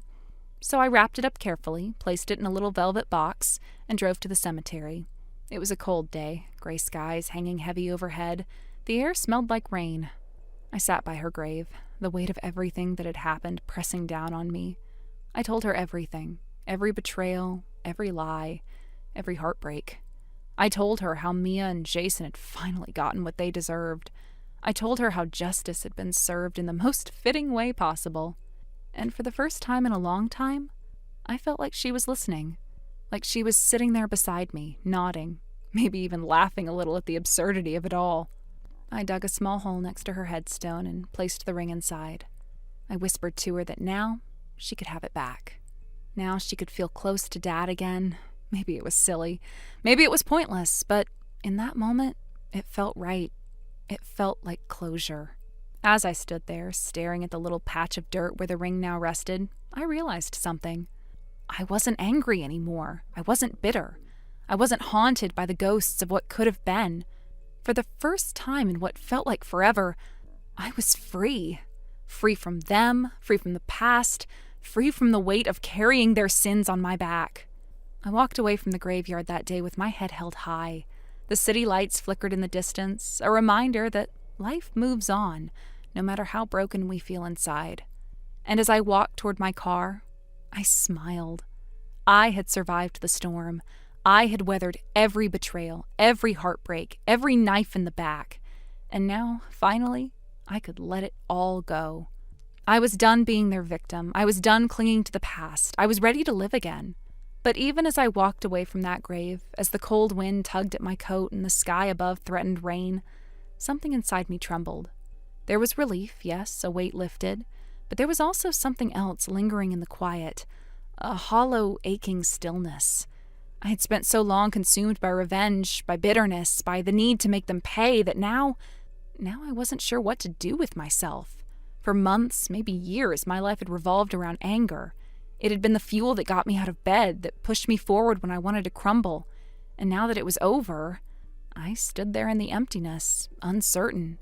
The truth was, letting go was harder than I thought it would be. I sat in my car for a long time, hands gripping the steering wheel, staring at the cemetery gates.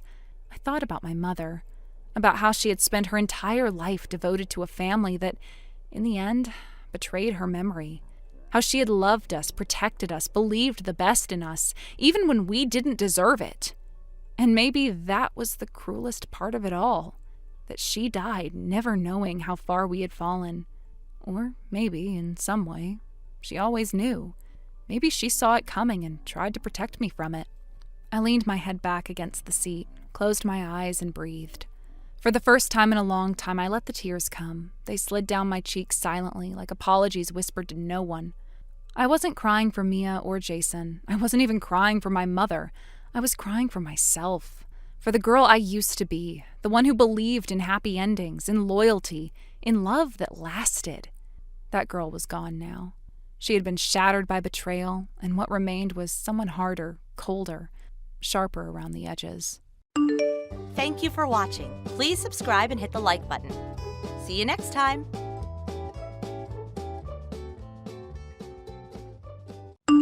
Hey, John! I didn't know you worked for our subcontractor. Your face when we ran into each other at the entrance, it still makes me laugh. You're still as trashy as when we met at the reunion party 7 years ago. Hi there, Micah. I bet you were surprised to see your classmate from middle school at your client's company. Well, you were also making an interesting face. What? You learned to talk back, huh? You used to be so quiet, nerdy, and at the lowest of the hierarchy back in school, a piece of trash from a poor family. Micah, how long do you think it's been since we graduated middle school? We're already 35. It's been long since we both became adults, and the company I work for has a transaction going with your company. Let's both grow up and talk in a mature manner. Mature, huh? The subcontractor is basically our slave, isn't that very logical, no? Slave? If you don't want to be one, you could be a servant. That's the same thing.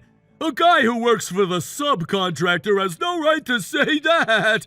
Gosh, it's gonna be so easy now that I know you're working for them. I'm not.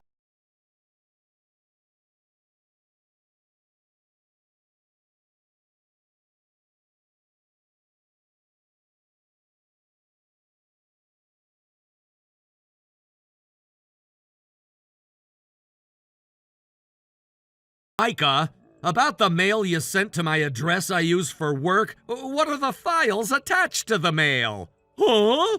There was no title nor any text in the mail, so I was wondering what you sent it for.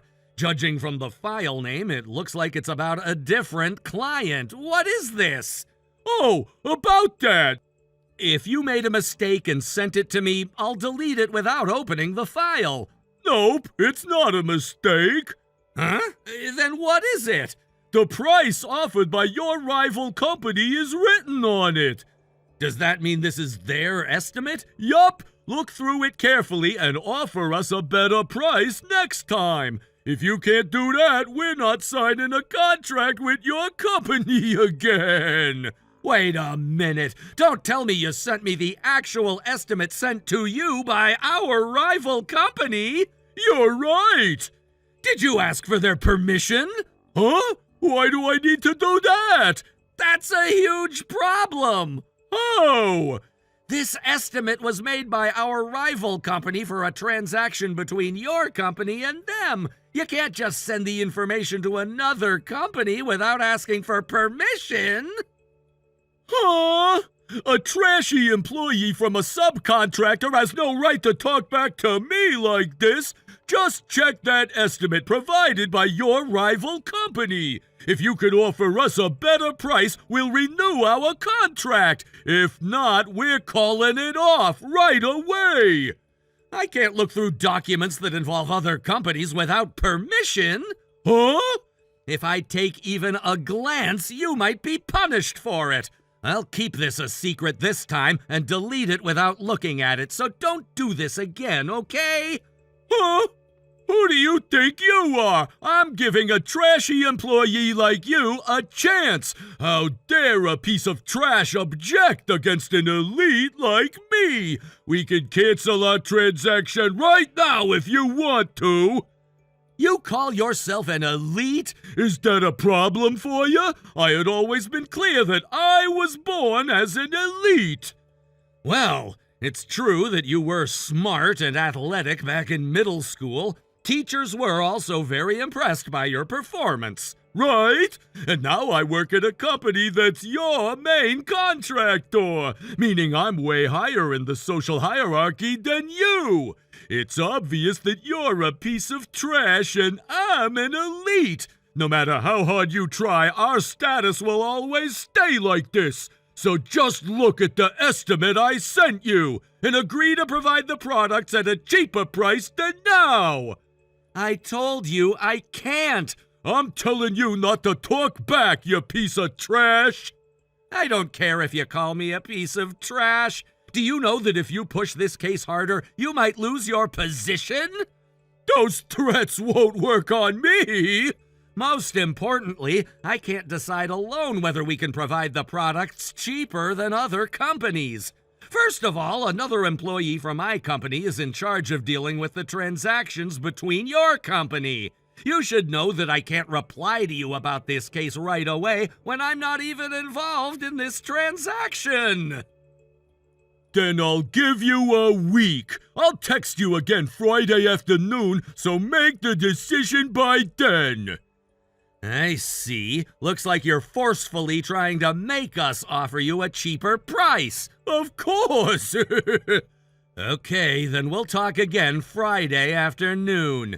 Good, you understand. You should have just agreed to it from the beginning. If you don't want us to cancel our transaction, make sure you follow what I said. You're the one who's gonna be canceled. Huh? Goodbye then.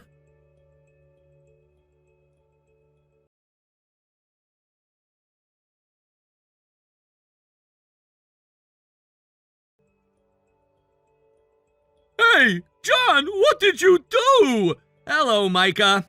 I don't have time to greet you. When I got to work today, they called me to a meeting room, and they told me to stay at home for a while as punishment. When I asked for the reason, they told me that it's because I sent you the estimate from your rival company. Only me and you knew about this, which means that you're the one who told my boss. You're not wrong, but first I sent the file to my boss. Of course, I didn't open it even once. I asked my boss to check with Mr. Henry, your boss, if the file was something we are really allowed to see. How dare you do that? I thought it was pretty obvious that this would happen. Why? You would have definitely been punished for not getting permission before sending me that. But alongside the estimate by another company, you also sent me some confidential files. Huh? Confidential?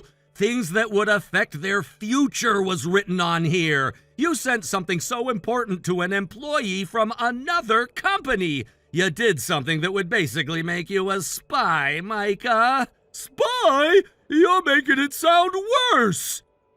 Well, I wonder why you got suspended from work then. Huh? I bet they're deciding what to do with you. What? Did you really think that this was a normal suspension? I just sent a single email. You sent confidential files to another person. You should understand how problematic it is for you to send confidential files to others. Oh, but you said you didn't take a look. That means nothing happened, basically. Did you explain that to your boss? Listen, Micah, the problem is not that. Why?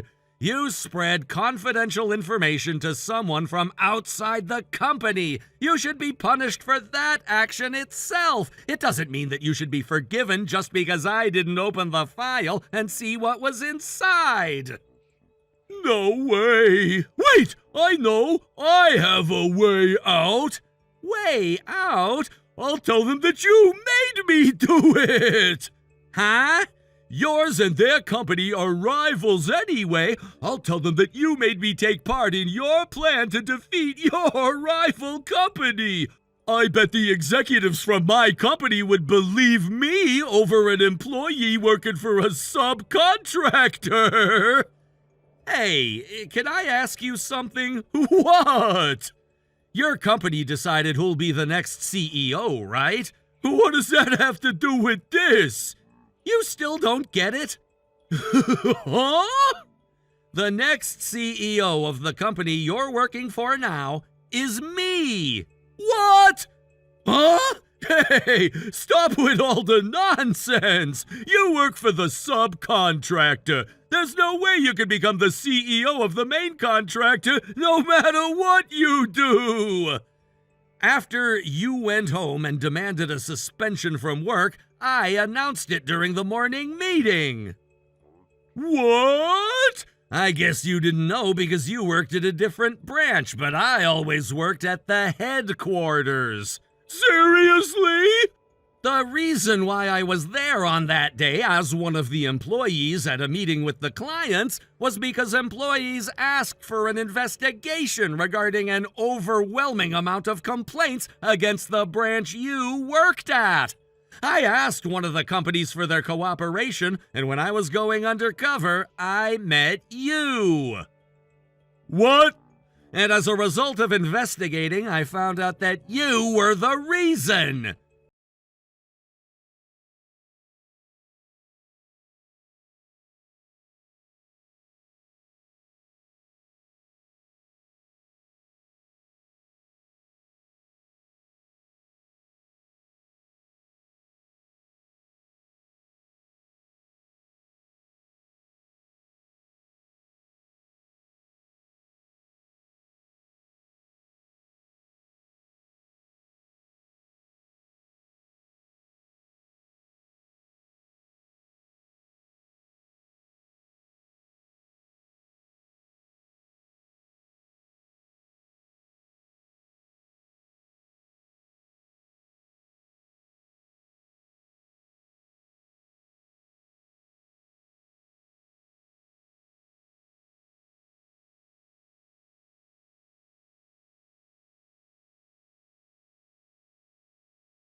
Part of the family. I'm sorry if it sounded mean, but please don't misunderstand my intentions.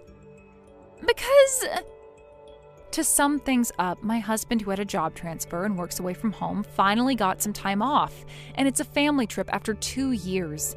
Please let us spend some family time. Family time, huh? By the way, your husband's name is Thomas, right? Huh? Yes, you're right. I had a chance to see him the other day. He used to go to ABC High School, no? Yes, but why? He was a senior at my high school. Huh? Really? When we walked past each other the other day, he recognized who I was and he looked so surprised. Tell him I said hi. Okay. Heather, I'm so sorry. It looks like I have to work all night. Huh? What happened? Something happened in our client's system, and we have to go deal with it now. The problem seems so huge that the employee in charge might not be able to fix it alone, so I have to go with him. I'm sure it's going to be a challenge, so I don't think I can go home today. Okay. Well, I guess it's pretty common for this to happen if you're a system engineer. I'm sorry this happened when we thought things would get better after I came back from working away from home. It's fine. It's part of your job. Be careful not to get sick. Thanks. Oh, by the way, do you still have some time? There's something I wanted to tell you about. Huh? Sure, I still have some time to text. What's up? It's about one of my mom friends who lives in our neighborhood. Do you know who Christine is? Huh? She said she was your junior at high school. Are you talking about Christine Miller? Oh, Miller was her old last name. I was disgusted when I walked past someone who looked like her, but I guess it was really her. And she's your mom friend? Gosh. So you know her? How should I say this? She had a crush on me one-sidedly. Huh, is that so? But she never confessed her feelings for me. She just kept on hitting on me in weird ways. Weird ways? She would wait for me at the hallway or stairs and walk past me as if it was a coincidence, or she'd put undercooked chocolate cake in my desk for Valentine's Day. There was also a time when she was wandering around my house. Huh? She's basically a stalker. You think so too? According to my friend, Christine's stalking was pretty famous at school back then. I see. And that Christine told me to tell you that she said hi. Huh? And she asked if she can also join our family trip next month. What? I think she still has a thing for you. Stop it. I never had any feelings for her, now and back then. Yeah, I can see that from how you talked about your past. She's famous for being annoying, so I think she'll somehow find a way to join our family trip. I think so too. I guess we should be prepared for it. Yup, for sure. Oops, sorry, I'm about to arrive at my client's. Let's talk about it again tomorrow. Okay, got it. I'm sorry to mention it when you're busy. No problem. Okay, I'm off to work then. I'm rooting for you. Heather, she came to me. Huh? Are you talking about Christine? Yup. You know, today was rubbish day for burnables trash, so I left the house with garbage bags. Then she approached me at the rubbish dump. She said, "How dare your wife make you take the garbage out?" Excuse me? I told her that it was my choice to do so. I have no idea if she was paying attention, though, but the way she appeared, I'm sure she was waiting for me. Yep, she's coming after you. Yeah. Well, I'll just have to endure it until next month. I'll handle it. The biggest mission is to make sure she doesn't find out that we're making all these plans to shut her out. Okay, got it. Heather, Christine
cheap apartment in a faraway city. Thank you for watching. Please subscribe and hit the like button. See you next time.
The biggest one is the Russian.